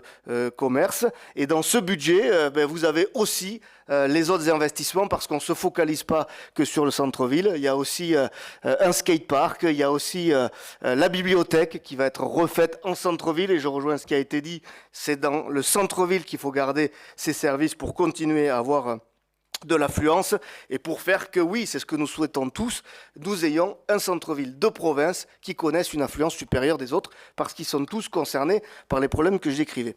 Et alors après, effectivement, il y a ces discussions. Moi, j'ai le ressenti qu'il n'y a personne. Je suis passé en ville tout à l'heure et je n'ai pas vu un chat. Et on est tous confrontés à ça et c'est ce que vous avez décrit ce soir. Et ce qu'on a voulu, et ce que décrivait Grégory, c'est avoir des données plus objectives pour se dire, mais alors, effectivement, on en est où réellement de cette fréquentation? Pourquoi? Pas pour se faire plaisir ou déplaisir, pour se dire, voilà, d'où partons-nous? Qu'est-ce qu'il faut atteindre? D'où viennent les personnes qui sont déjà présentes et comment on peut travailler sur tout ça? Et effectivement, ce logiciel qui s'appelle MyTraffic et pour lesquels on a toutes les données disponibles pour tous ceux qui voudront les consulter, il constate qu'il y a une affluence de 1 500 000 personnes sur la période décrite. Alors bien sûr, si on enlève les gens qui viennent travailler, qui viennent déjeuner, qui viennent acheter des vêtements, qui viennent acheter du pain, on arrive à zéro, monsieur Loumet, ça je vous le confirme. Mais les 1,5 million qui viennent pour des raisons diverses et variées, pour dormir, pour travailler, pour se restaurer, ils sont là en centre-ville. Alors je ne dis pas que ce sont des consommateurs automatiques, mais ce sont des gens qui sont présents et quand ils sont là, on peut considérer qu'ils sont des consommateurs potentiels. Je ne dis pas que tout est facile, que tout est résolu et que tout sera bleu grâce à ces nouveaux chiffres que l'on a obtenus, mais la réalité, elle est là. Et pour l'anecdote, si on compare ce même chiffre, qu'on peut toujours critiquer, mais dans les mêmes paramètres, c'est-à-dire qu'une personne qui vient plusieurs fois dans le périmètre, on se cantonne pour les 1,5 million uniquement à l'hypercentre. Une personne qui vient 2 fois dans le périmètre par jour, elle est comptée qu'une fois. Une personne qui a 2 portables sur elle, ça peut arriver, elle est comptée qu'une fois. Bref, on a vraiment le nombre de personnes à l'unité qui sont présentes sur la ville. Ce 1,5 million, si on le compare dans les mêmes proportions au centre commercial du Grand Mail, qui est une référence en termes de consommation, on a combien à tous? C'est 900 000. 1,5 million sur le centre-ville, 900 000 sur le Grand Mail. Ça veut dire, encore une fois, que tout n'est pas résolu, que, comme l'a dit Grégory, tous les commerçants se battent avec leurs armes et essayent de capter leur clientèle. Mais en tout cas, la thèse qui tendrait à dire il n'y a pas un champ centre-ville, il est désertifié par notamment les travaux, elle n'est pas conforme à la réalité. Et il y a une autre dimension importante, parce que vous pourrez contester les chiffres en disant c'est pas 1,5 million, parce que pas quoi, mais c'est pas les bons, c'est la dynamique. C'est-à-dire que quand on compare l'évolution depuis la sortie du Covid, chaque année a vu plus de fréquentation que la précédente sur le centre-ville de Dax. Ça ne veut pas dire que tout est facile, ça ne veut pas dire que tout est résolu, mais en tout cas, on peut se satisfaire du fait que le centre-ville, il n'est pas désert et que donc il y a des choses à y faire. Sur le thermalisme, bon, Martine a donné tous les éléments. Effectivement, on a des chiffres qui sont contradictoires. Effectivement, alors, si on veut avoir un peu de bonne foi dans l'analyse des chiffres, on verra que toutes les stations connaissent le même problème, c'est-à-dire qu'aucune n'a retrouvé la fréquentation d'avant Covid et de 2019. La destination Grand Axe n'y échappe pas, personne n'a retrouvé cette fréquentation, nous non plus. Mais par contre, si on met entre parenthèses ces chiffres du CNET qui effectivement sont soumis à interrogation de notre côté, mais comme Martine l'a dit, on ne remet pas en cause les chiffres, on dit, nous, ils sont en contradiction parce que c'est déclaratif, les chiffres du CNET. C'est les établissements qui disent voilà, j'ai eu tant de curistes, avec des conséquences pour eux. Et nous, ce qu'on dit, c'est que des chiffres, alors là, pour le coup, qui ne sont pas déclaratifs, mais dont on est sûr, puisque ce sont des chiffres qui émanent de notre structure, qui est la régie des eaux thermales et des boues thermales. Nous, nos ventes, elles sont en augmentation dans ces établissements-là. C'est factuel. Après, est-ce que qui a le bon chiffre de curistes? Est-ce que ce sont ces chiffres dont on dispose, le CNET ou l'attractivité, qu'il y en a encore d'autres? On va le creuser, on va continuer. Mais on n'a pas l'explication qui dit que, alors qu'on a vendu de la boue pour l'équivalent de 3000 curistes de plus, il ne se retrouve pas dans les chiffres du CNET. Donc moi, ce que je vous invite juste à dire, c'est ok, vous avez raison de nous alerter, mais je ne vous cache pas qu'on est très vigilant sur ces chiffres-là, et on l'a toujours dit. Mais il y a des éléments qui tendent à tempérer cette baisse significative qu'a donnée le CNET. On continue à travailler. Et puis quand vous nous dites on aurait aimé voir alors sur le thermalisme des choses dans le budget, moi, je vous le dis, on revoit encore, je crois que c'est ce mois-ci, tous les établissements thermaux pour remettre tout ça à plat. On travaille bien évidemment, comme tout le monde l'a toujours fait, sur la communication sur notre destination. Chaque établissement avec des possibilités diverses investies sur sa structure pour voir comment il peut attirer plus de curistes. Je rappelle quand même aussi que les taxes de séjour qu'on encaisse, alors avec les curistes et avec les touristes, elles sont en légère augmentation de 0,62%. C'est-à-dire qu'il n'y a pas de baisse. Il y a même une légère augmentation. Ça veut dire qu'a priori, on a eu autant, voire un peu plus, de touristes, dont les curistes, qui sont venus sur 2024. Donc, il y a quand même des éléments qui nous disent il faut être vigilant, mais c'est loin d'être catastrophique. Et oui, on continue à travailler sur la vente de la destination. On continue aussi à travailler sur des équipements structurants qui font venir les curistes. Dans les attentes des curistes, sur des études qualitatives qui ont été faites et confirmées chaque année, je crois depuis 2019, le premier élément qu'ils regardent pour venir, c'est les voies vertes. On est en train de construire, tiens, comme par hasard, la première piste cyclable dans cette agglomération de 14 km. Ce qu'ils nous disent très vite après, c'est l'offre culturelle. Bon, l'Atrium est tout le temps plein depuis 2020, c'est vrai. Et les curistes se plaignent d'être sur des listes d'attente parfois parce qu'ils ne peuvent pas venir voir les pièces. Ça veut dire qu'ils sont contents du coup d'avoir cette offre.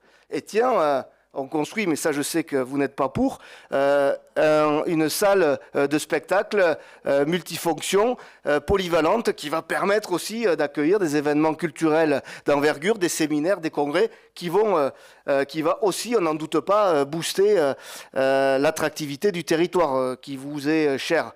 Il y avait un projet aux cités qui était complètement à l'arrêt quand on a été élu dans des cartons fermés à double tour qui, de notre point de vue, était nécessaire de rêver. C'est le projet de golf.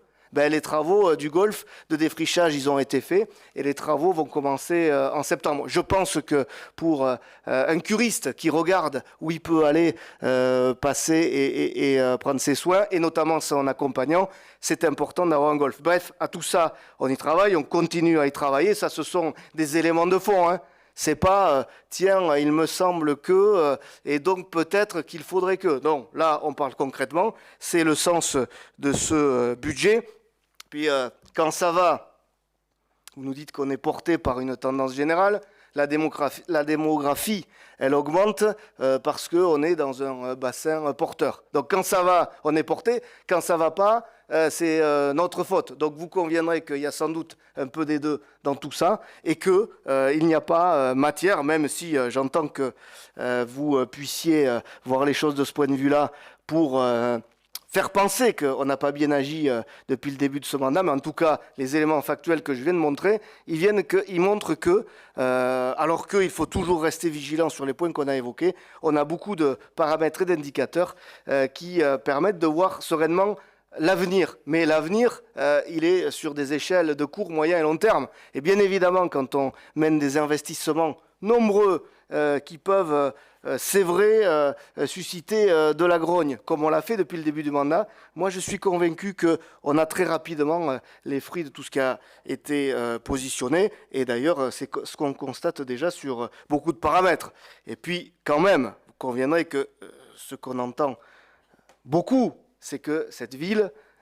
depuis 2020, elle a changé. Alors ça peut vous plaire ou pas, hein, moi j'entends, après c'est subjectif, mais sur tous les points significatifs, impactants que j'ai cités, nous on continue à penser qu'elle a changé dans le bon sens, et heureusement, on a aussi beaucoup de sons de cloche dans ce sens-là.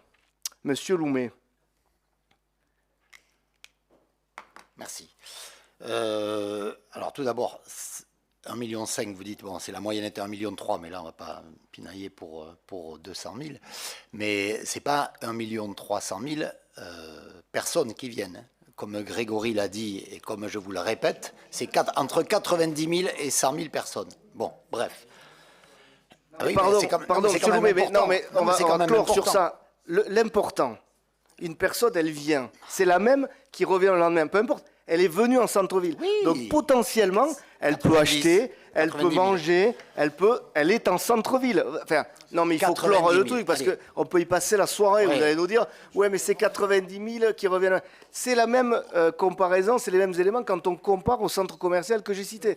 Donc vous pouvez remanier le truc comme vous voulez. Il y a potentiellement, sur la période, 1,3 million, si vous voulez, personnes qui sont là, qui passent, et on les compte qu'une fois quand elles viennent. Par jour. Un jour, voilà. Donc c'est ça, c'est du potentiel. Après, la comparaison que vous faites avec... Pardon. Pour moi, elle n'a pas lieu d'être, puisque au Grand Mail, les gens vont acheter. Là, c'est pas du tout, ils ne passent pas par le centre-ville, ils passent pas. Bon, ça, c'est encore autre chose. Quand vous parlez des chiffres du CNET, je suis désolé, mais la comparaison... enfin, les chiffres qui ne sont pas bons pour vous, bon, je suis désolé qu'il y ait ce brouhaha dans la salle, parce qu'apparemment, ça n'intéresse personne, mais bon, moi, je pense que c'est important quand même. Les chiffres du CNET... Quand vous étiez en campagne, monsieur le maire, c'est cela que vous avez pris. Vous avez dit qu'il y avait 1092 curistes en moins. C'est exactement les chiffres du CNET. Ils vous convenaient parfaitement à ce moment-là, ils ne vous conviennent plus maintenant. Et dernière chose, concernant la boue, bon, il se trouve que je connais, bon, vous en connaissez beaucoup, j'en connais aussi, des établissements thermaux, ils disent qu'il y a un gaspillage de boue. Mais non, mais ils le disent depuis... Non, mais il y a une nouvelle norme, vous la connaissez, la nouvelle norme. Je ne vais pas jouer à Madame de Dieu en disant que vous ne savez pas des choses qui devraient être reçues. Mais il y a des nouvelles normes qui... notamment dans le fait que les curistes ne sont plus, couverts de la même façon. Et apparemment, il y a un gaspillage de boue qui est très important. Et d'autres stations qui stagnent ou qui baissent d'1% ont également vendu beaucoup plus de boue. Voilà. Et il se pose la question également. Non mais là, vous y croyez à ce que vous dites ou... Ah ben j'y crois, ben, bien sûr j'y crois, oui, j'y crois. Parce que là, c'est la science-fiction. Là. On gaspille la boue. C'est-à-dire qu'on a des établissements thermaux qui achètent de la boue pour nous faire plaisir, qui la gaspillent et qui la gaspillaient pas l'année dernière. Hein. Il a gaspillé moins parce que c'était pas le même emballage, si je puis dire, du curiste. Le même emballage du curiste. D'accord. Bon, écoutez, je vous laisse. C'était pour faire une Bon, image si que vous êtes compreniez, parce convaincu qu'apparemment par ce vous ne voulez que pas comprendre. Sur les chiffres du CNET, je les ai utilisés et on continue à les utiliser. Je vous dis juste là, on a un écart, j'allais dire fossé, pour la boue, ça peut marcher. On a un écart entre ces chiffres de baisse et nous, de hausse, qui, pour l'instant, n'est pas expliqué. Alors, en tout cas, ce qui est sûr, c'est que l'eau et la boue, on l'a vendu, nous. Bon, ça regardez. Je ne vous dis pas que les chiffres du CNET, ils sont à jeter à la poubelle. Je vous dis là, sur des faits clairs qu'on a, nous, que ce soit en chiffre d'affaires ou en nombre de sachets, c'est pas du tout la même chose. Donc, ça mérite d'être regardé. Et en tout cas, les ventes, elles ont été faites. C'est tout ce que je vous dis. Votre truc d'emballage des curistes, là, alors ça là... Vous avez très bien Bon. compris. Mylène Hainaut. Je voulais juste dire que cet après-midi, nous étions en réunion à la Régie des eaux et que le directeur nous a appris qu'en dehors de la boue, parce que ce n'était pas le propos, là c'était l'eau potable, il a vendu plus d'eau potable aux établissements thermaux cette année que d'habitude. Alors à moins que comme la boue, ils fassent tourner les douches pour rien, pour s'amuser, mais autrement, ils ont quand même vendu plus d'eau potable. Ça a été dit. Pour les thermaux, hein.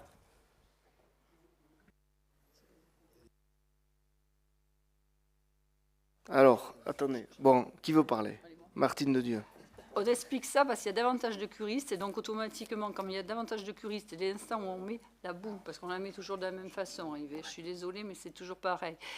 Quand on l'enlève, automatiquement, pour nettoyer les curistes, ils prennent de l'eau potable. Et c'est avec cette eau potable qu'on nettoie le curiste. Et c'est pour ça qu'aujourd'hui, il y a une augmentation aussi dans les établissements thermaux, de l'augmentation dans cette eau potable uniquement. Voilà. Et ça s'explique parce qu'on a davantage de curistes en 2024, ce que j'ai expliqué préalablement.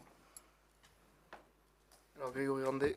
Non, je veux juste faire un rappel par rapport à l'action de la municipalité, celle du développement économique. C'est quand même, au point de vue d'Eveco, c'est quand même pour Noël 25 000 € de budget pour les animations de Noël.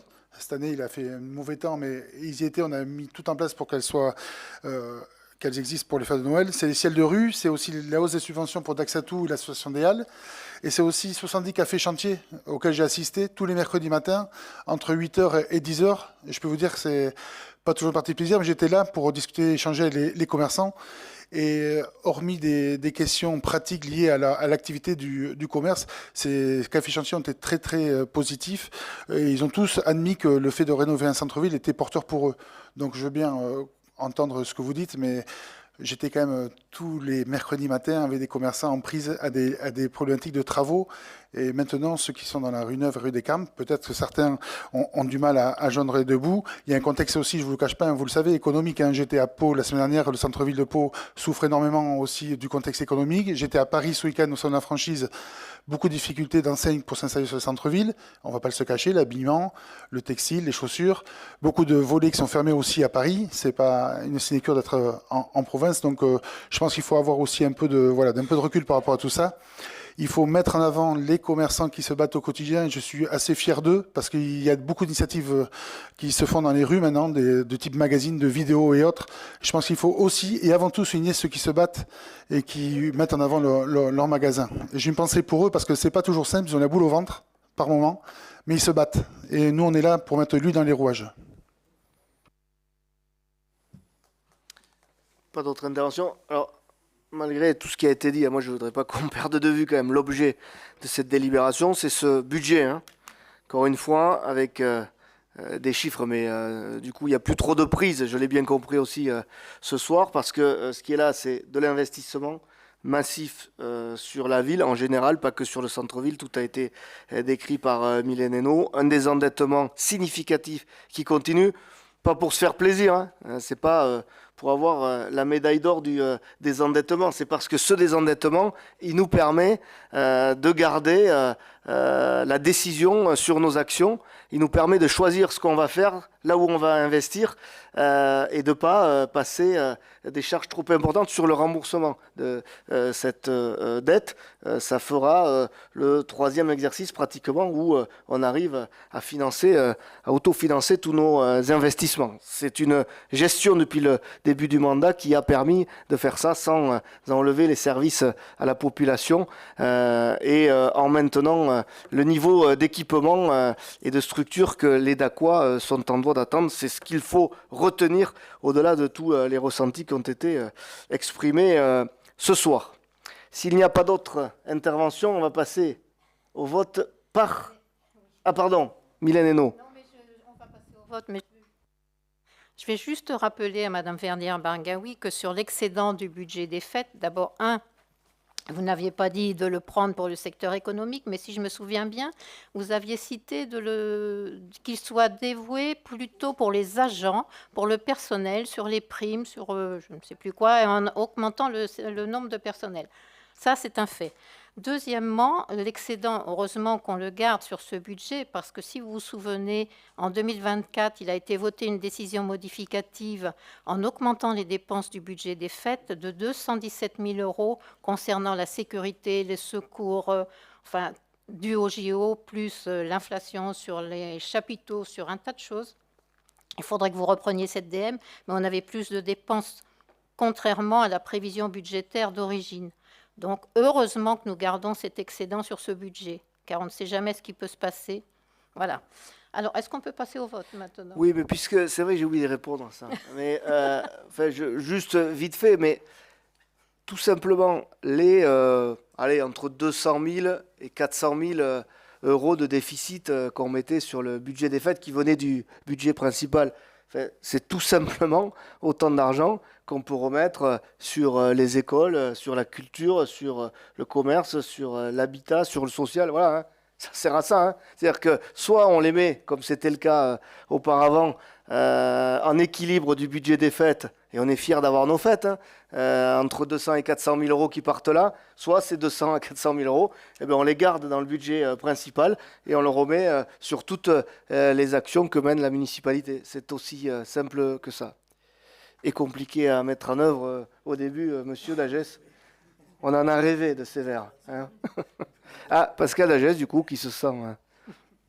Oui, parce que les fêtes font partie aussi du secteur économique. Je veux dire, et les progressions quand même que l'on a vont dans le sens de ce qu'on disait, que nous, on voit qu'il y a une fréquentation supplémentaire en centre-ville. 30% d'augmentation dans la fréquentation des fêtes de Dax, c'est quand même énorme, quoi. Frôler les 1,5 million, c'était... on n'y pensait même pas. Et ça fait partie du secteur économique. Et une fois de plus, quand on parle d'une courbe, à 1,3 million, 300 000 personnes, ce qu'il faut voir, c'est l'évolution de la courbe. Et il y a quelques années, elle était à 900 000, avec les mêmes chiffrages. Donc j'entends qu'il y a des salariés, mais il y en a plus. J'entends qu'il y a des commerçants, mais il y en a peut-être plus. J'entends qu'il y a des promeneurs et des gens qui vont boire un verre, mais il y en a plus. Et c'est cette tendance, ce plus, dont il faut profiter.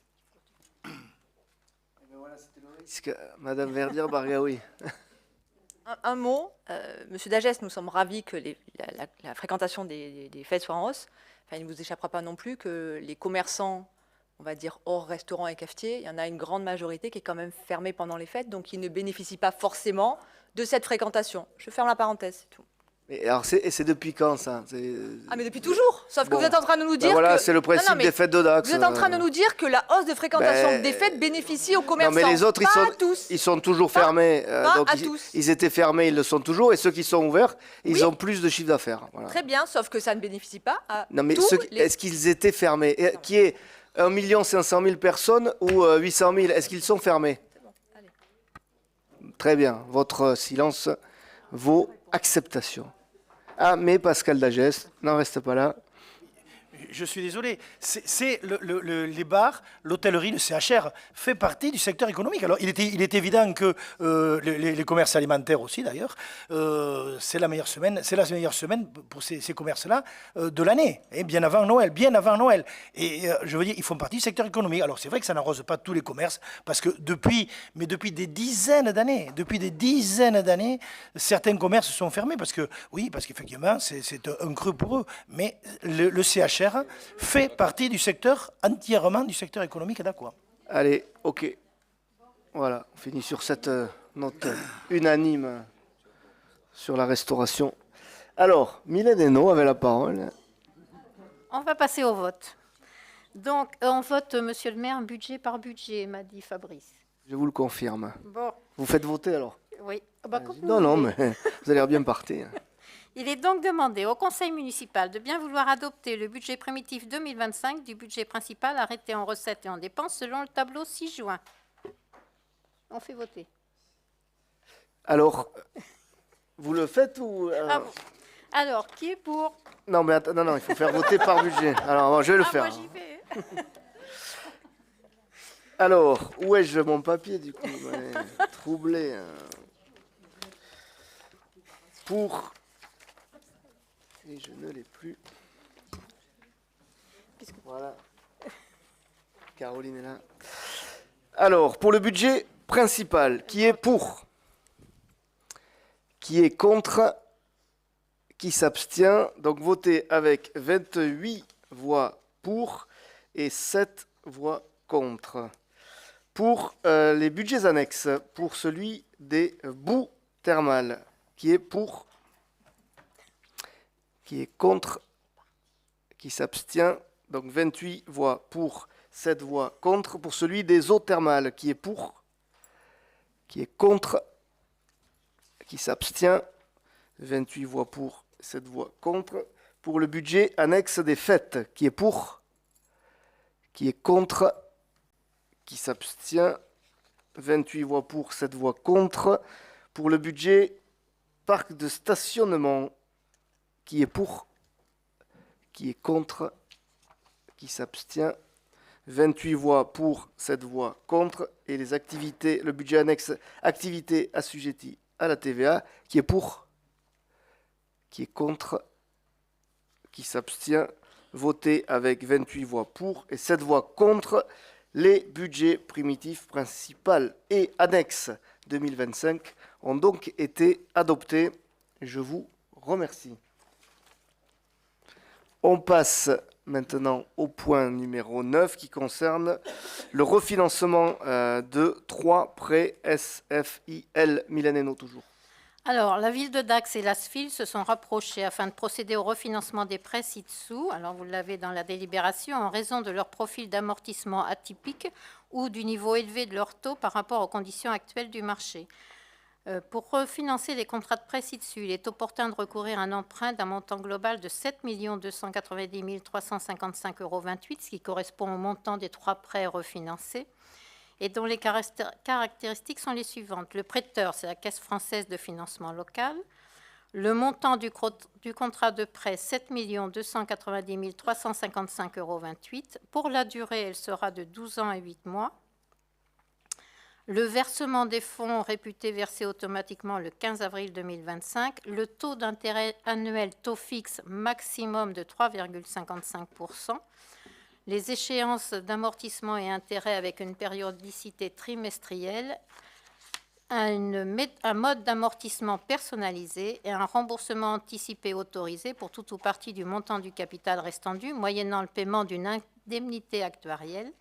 Le remboursement anticipé de prêts susvisés entraîne le paiement d'une indemnité compensatrice dérogatoire d'un montant maximum de 650 000 € du versement des intérêts courus non échus, d'un montant de 238 000 € ainsi que de rompus d'un montant de 70 € tel qu'indiqué dans le tableau ci-dessus. À noter que par dérogation aux décisions du contrat de prêt, les intérêts courus non échus dus sont calculés d'un commun accord entre le prêteur et l'emprunteur au taux annuel de 5,29%.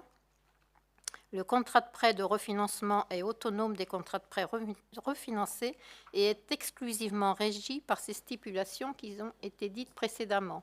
Est-ce que vous avez des questions ?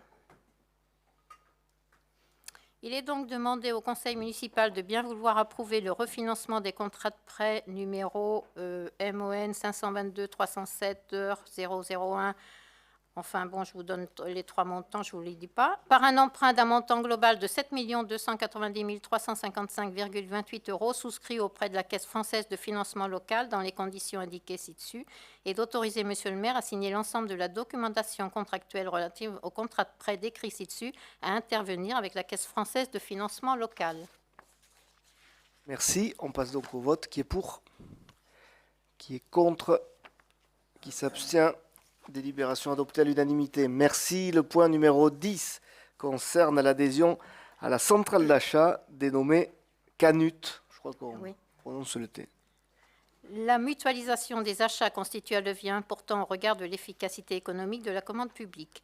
Et dans le segment des achats numériques et de télécommunications, une centrale d'achat permettant de bénéficier de conditions préférentielles a été créée fin 2023 sous forme associative à destination des collectivités territoriales. La CANUT, c'est la centrale d'achat du numérique et des télécoms. Parmi les accords cadres mis à disposition par la centrale, celui relatif à la distribution de logiciels multi-éditeurs et de prestations de services associés permet d'accéder à un catalogue de près de 300 logiciels et applications métiers, dont certains font l'objet de projets de mise en place en 2025 pour les services. La CANUT dispose par ailleurs d'un accord cadre en matière de fourniture de services de télécommunications permettant de bénéficier de services de connexion Internet avec garantie de service identique à ceux actuellement utilisés dans le cadre d'un marché à renouveler courant 2025, avec, c'est ce qui est important, avec des tarifs inférieurs de 40 à 59% à ceux actuels, correspondant à une économie potentielle évaluée à 15 000 € annuellement. L'adhésion à la CANUT est gratuite. Seul le coût annuel d'utilisation des marchés est facturé par l'association selon les tarifs révisables qui sont donc décrits dans la délibération. Il convient de procéder à la désignation d'un représentant, le cas échéant, à main levée sur décision à l'unanimité du conseil municipal. Ou à l'unanimité. Monsieur le maire, c'est à vous. Alors oui, puisque j'ai reçu une candidature, Madame Hainaut. Comment ? La vôtre. Oui. Donc Mylène Hainaut est candidate. Alors déjà, est-ce que quelqu'un s'oppose à ce qu'on vote à main levée? C'est très bien, je vous en remercie. Est-ce qu'il y a d'autres candidatures pour siéger à la CANUT, ou en tout cas dans ces organismes? Donc vous êtes la seule candidate. Oui. Pas de questions, donc je passe au vote. Non, pas au vote, pardon, décidément. Il sera donc demandé au conseil municipal de bien vouloir approuver l'adhésion à la centrale d'achat de numérique et des télécoms CANUT, ainsi que son coût annuel d'utilisation révisable tel que décrit ci-dessus, de désigner donc Mylène Hainaut en qualité de représentante de la ville de Dax au sein de l'association, pour notamment siéger à l'Assemblée générale de la CANUT, et d'autoriser Monsieur le maire à signer tous les documents nécessaires pour formaliser cette adhésion et à prendre toutes les mesures nécessaires pour sa mise en œuvre, et d'autoriser Monsieur le maire à réaliser et à suivre l'ensemble du processus de souscription au marché et aux actes associés auprès de CANUT.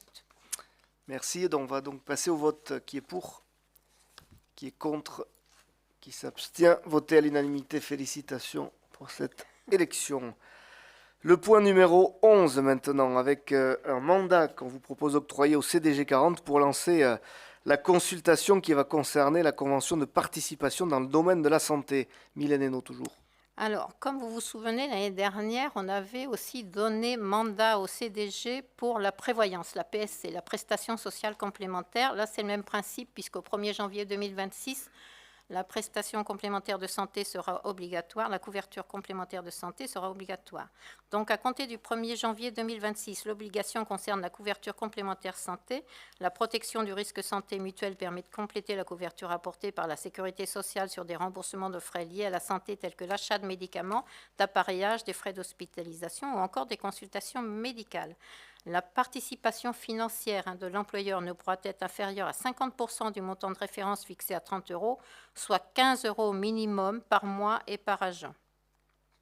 Et donc, conformément à ces obligations réglementaires, le Centre de gestion des Landes a décidé de lancer en 2025 une consultation afin de conclure une convention de participation dans le domaine de la santé sur le même principe que sur la prévoyance. Il propose ainsi aux collectivités intéressées de se joindre à cette procédure en lui donnant mandat par délibération. À l'issue de cette consultation, la ville de Dax, malgré tout, conservera l'entière liberté, comme on avait fait pour la prestation sociale complémentaire, de signer ou non la convention de participation qui lui sera proposée. Les garanties et les taux de cotisation obtenus seront présentés aux collectivités ayant donné mandat, qui seront amenées à les présenter à leur organe délibérant afin de prendre une décision sur la modalité de participation. Est-ce qu'il y a des questions ? Il est demandé au conseil municipal de bien vouloir décider de donner mandat au Centre de gestion des Landes pour lancer la consultation auprès des assureurs nécessaire à la conclusion d'une convention de participation dans le domaine de la santé, conformément à l'article 25.1 de l'ordonnance numéro 2021-175 du 17 février 2021, de prendre acte que les tarifs et garanties lui seront soumis préalablement afin que la ville de Dax puisse prendre la décision de signer ou non la convention de participation souscrite par le Centre de gestion des Landes, dont la prise d'effet sera fixée au 1er janvier 2026, et d'autoriser Monsieur le maire à signer tous les documents relatifs à ce dossier. Merci. On va voter. Qui est pour? Qui est contre? Qui s'abstient? La délibération est adoptée à l'unanimité. Le renouvellement de la convention de mise à disposition d'un travailleur social du CDG 40 pour la période 2025-2027. Mylène Hénaud. La ville de Dax adhère depuis plusieurs années à la convention de mise à disposition d'un travailleur social du Centre de gestion des Landes. Ce service permet un accompagnement social et de recherche de solutions pour nos agents en cas de difficultés personnelles, de santé, d'ordre familial, financier et de maintien dans l'emploi, etc. Le service ressources humaines assure également la mise en relation avec ce service dans le cadre de situations individuelles d'agents. Le travailleur social peut également jouer un rôle de facilitateur entre les différents partenaires et ressources à activer. L'adhésion à ce service est gratuite pour l'ensemble des collectivités du département des Landes. Et considérant qu'il convient de renouveler cette convention de mise à disposition, est-ce que vous avez des questions? Non. Il est demandé au conseil municipal de bien vouloir approuver le projet de convention de mise à disposition d'un travailleur social du Centre de gestion des Landes pour la période 2025-2027 au profit des agents de la ville de Dax et d'autoriser Monsieur le maire à signer tous les documents relatifs à ce dossier. Merci. On passe donc au vote. Qui est pour? Qui est contre? Qui s'abstient? Voté à l'unanimité. Merci. Le recrutement de notre vacataire directeur artistique pour Toros y Salsa. Et je continue. Mylène Hénaud, oui. Oui, pardon. Dans le cadre de l'organisation du festival de Toros y Salsa 2025, il est nécessaire de recruter un directeur artistique pour la coordination de cet événement. Cette mission peut être accomplie par un vacataire pour la période du 21 mars 2025 au 30 septembre 2025, conformément à la réglementation. Donc, c'est une délibération que l'on prend chaque année. Les missions dévolues au directeur artistique seront les suivantes: assurer la direction artistique du festival, proposer une programmation artistique, rédiger la note de présentation, assister aux réunions préparatoires, être présent pendant toute la durée du festival, etc. Est-ce que vous avez des questions? Il est donc demandé au conseil municipal de bien vouloir autoriser Monsieur le maire à recruter un vacataire pour la durée de la mission définie ci-dessus du 21 mars 2025 au 30 septembre 2025, de fixer la rémunération totale de la vacation à 8 235 € brut via un versement en 2 fois, 30% du montant total au 30 avril 2025, 70% du montant au 30 septembre 2025, d'indiquer que les crédits nécessaires sont inscrits au budget de la ville de Dax exercice 2025 et d'autoriser Monsieur le maire à signer tous les documents relatifs à ce dossier. Merci. On passe au vote. Qui est pour? Qui est contre? Qui s'abstient? Délibération votée à l'unanimité. Alexis Arras, maintenant, on change de rapporteur pour une demande de subvention pour des travaux prioritaires dans notre cathédrale Sainte-Marie de Dax. Oui, monsieur le maire, je pense que vous avez à peu près tout résumé sur cette délibération de travaux prioritaires pour des questions de sécurité incendie, de poursuite de l'entretien des chenaux, qui ont été évalués à 250 000 € hors taxe. Vous avez donc ici le plan de financement, donc 30% de DSIL de l'État, 30% de la direction régionale des affaires culturelles, 15% de la région Nouvelle-Aquitaine, 20% du département des Landes. Si vous calculez bien, ça fait un taux d'accompagnement de 95% qui dépasse le plafond légal des 80%. Et donc l'État nous a donné une dérogation pour qu'il puisse avoir un financement à 95%. Donc il est simplement proposé au conseil municipal de bien vouloir approuver ce plan de préfinancement prévisionnel pour la réalisation des travaux de sécurité et de poursuite de l'entretien des chenaux tels que définis ci-dessus, d'autoriser monsieur le maire à solliciter des subventions auprès de l'État via la dotation de soutien à l'investissement local, la direction régionale des affaires culturelles, la région Nouvelle-Aquitaine, le département des Landes ou tout autre organisme à leur taux maximum et d'autoriser monsieur le maire à signer tous les documents, conventions et avenants relatifs à ce dossier. Et oui, sur ces monuments historiques, on peut arriver à ces dérogations. Alors, si je peux me permettre, puisque c'est le sujet, c'est un vœu pieux, puisqu'on n'y est pas encore. Hein, c'est les demandes que nous allons faire. Y a-t-il des... Ça passe. C'est bon. Pas de questions? Pas de questions. Je vais lancer l'appel à voter. Alors on vote. Qui est pour? Qui est contre? Qui s'abstient? Voté à l'unanimité. Merci. Le point numéro 15, avec une convention tripartite pour l'opération Talamon. Oui, ce dossier, c'est un dossier complexe, qui est un dossier ancien, et je pense qu'on peut saluer tout le travail effectué par les services de la communauté d'agglomération et par le bailleur XL Habitat pour faire aboutir ce dossier qui a été très long et très compliqué. Je pense que vous vous souvenez qu'il a fait un peu l'actualité, puisque le site de Talamon est occupé par des personnes du genre du voyage, qui était un site extrêmement dégradé, dont même la conception des logements était totalement dépassée, et donc qui nécessitait une restructuration profonde. Pour faire démarrer ce projet, il a fallu faire des expulsions, puisque sinon le chantier ne pouvait pas démarrer. Donc ce dossier a été particulièrement long. On arrive, je dirais, dans la phase qui est la phase la plus heureuse, parce qu'on commence à voir un peu le bout du tunnel. Et donc il s'agit tout simplement d'accompagner XL Habitat dans la réalisation de cette opération à travers notre règlement municipal et communautaire de soutien à la production de logements sociaux. Je tiens à souligner qu'on est sur une opération où il y aura 17 maisons. Ces 17 logements dits PLAI, ce sont des logements très sociaux, où il y aura un jardin pour chaque maison. Donc c'est vraiment pour des publics très précaires et très en difficulté. Je voulais profiter quand même de cette année, parce que l'année 2025, c'est l'année de la première phase du plan local de l'habitat. Et je voulais, parce que je lis la presse, où on a l'impression qu'on a défait toute la politique sociale dans cette ville. Et à une époque, je lisais qu'on ne produisait que du logement de standing ou que des résidences seniors. Je voudrais souligner, premier chiffre, il y avait en 2007 à Dax 1986 logements sociaux. En 2020, il y en avait 2093. Actuellement, réalisés et loués, il y en a 2488. Donc sur ce mandat, entre 2020 et 2024, auront été achevés 395 logements sociaux. C'est une des périodes les plus fortes de production de logements sociaux dans cette ville, avec les années 60 et les années 80. Et je voudrais appuyer là-dessus, parce que dans le plan local de l'habitat qui avait été préparé par nos prédécesseurs, vous les connaissiez, Madame Verdière, nos prédécesseurs, il y avait inscrit au plan local de l'habitat la production de 264 logements sociaux sur la période 2019-2025. Et bien, je suis fier de dire que nous avons largement dépassé cet objectif avec 395 logements sociaux, et je ne compte pas les logements sociaux en cours de construction ou ceux dont la programmation est en cours. Donc c'est pour dire, Monsieur le maire, ce soir, que cette majorité, elle fonctionne sur ses deux jambes, et que la jambe gauche, elle n'est pas atrophiée. Et j'en suis fier. Donc, je vous propose, mes chers collègues, sur ce dossier de Talamon, d'attribuer une subvention de 6 800 € à XL Habitat pour la réalisation de 17 logements sociaux sur le site de Talamon, destinés à l'accueil de familles des gens du voyage sur la commune de Dax, d'approuver la convention tripartite en annexe et d'autoriser Madame de Dieu, première adjointe au maire, à signer la convention, étant donné que Monsieur le maire la signe en tant que président de l'agglo, et d'autoriser Monsieur le maire à signer tous les documents relatifs à ce dossier. D'une part, j'espère que la métaphore des deux jambes n'a rien à voir avec les prothèses de hanches de messieurs Boucault, Morat et Randé, qui sont passés dernièrement sur le billard.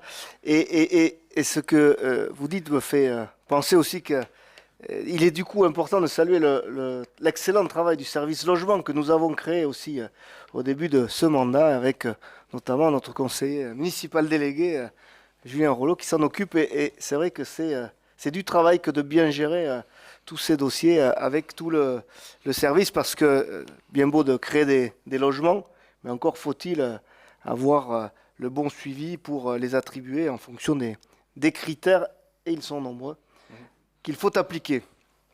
Et de ce que nous impose l'État en matière d'attribution aussi. Donc c'est tout un savant calcul très compliqué à mettre en œuvre. Alors là, on n'avait pas de questions. Pas de questions. Le vote Alors a on été vote. lancé. Qui est pour? Qui est contre? Qui s'abstient? Voté à l'unanimité. Merci. Le point numéro 16, c'est la cession d'un terrain situé rue Joseph de Laurent à la SAS Promotion Pichet. La ville est propriétaire et copropriétaire, on va dire, d'un terrain qui est situé donc à proximité de Porte Sud, qui est un terrain qui avait été acheté il y a plusieurs années à la Caisse d'épargne. Et donc, il a été décidé donc de faire la cession de ce terrain. pour deux raisons majeures.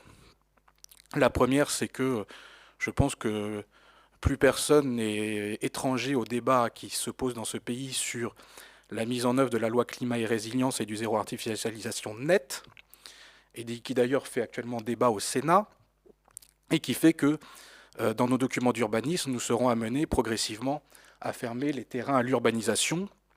Et donc nous avions en quelque sorte une deadline pour la capacité de construction de ce terrain, qui était au plus tard de 2031, puisqu'à cette échéance-là sera réinterrogé le PLUiH sur les terrains à construire. Le deuxième point qui nous a préoccupés, c'était celui aussi de la programmation en matière de logement. Et on a voulu poursuivre cette politique à la fois aussi de construction de logements sociaux, mais on a voulu aussi appuyer sur la politique d'accession sociale à la propriété.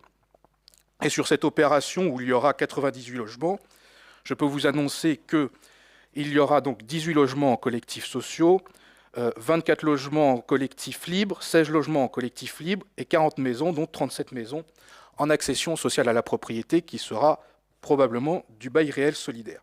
Ce qui montre notre volonté de permettre à tous les Dacois de pouvoir accéder à la propriété et de réaliser le parcours résidentiel. Il faut dire aussi que sur ce dossier, on a une majorité, en tout cas une grande part de logements familiaux, puisqu'il y a 45 T4, en tout cas de prévus à ce stade, 29 T3 et 24 T2. Autre élément que je souhaitais souligner dans ce projet, 50% de l'espace de cette OAP sera dédié à des espaces de pleine terre, donc qui ne seront pas bâtis, ce qui montre la place qui seront donnés aux espaces verts. Donc, il a été négocié avec un promoteur qui s'appelle Pichet, ce projet.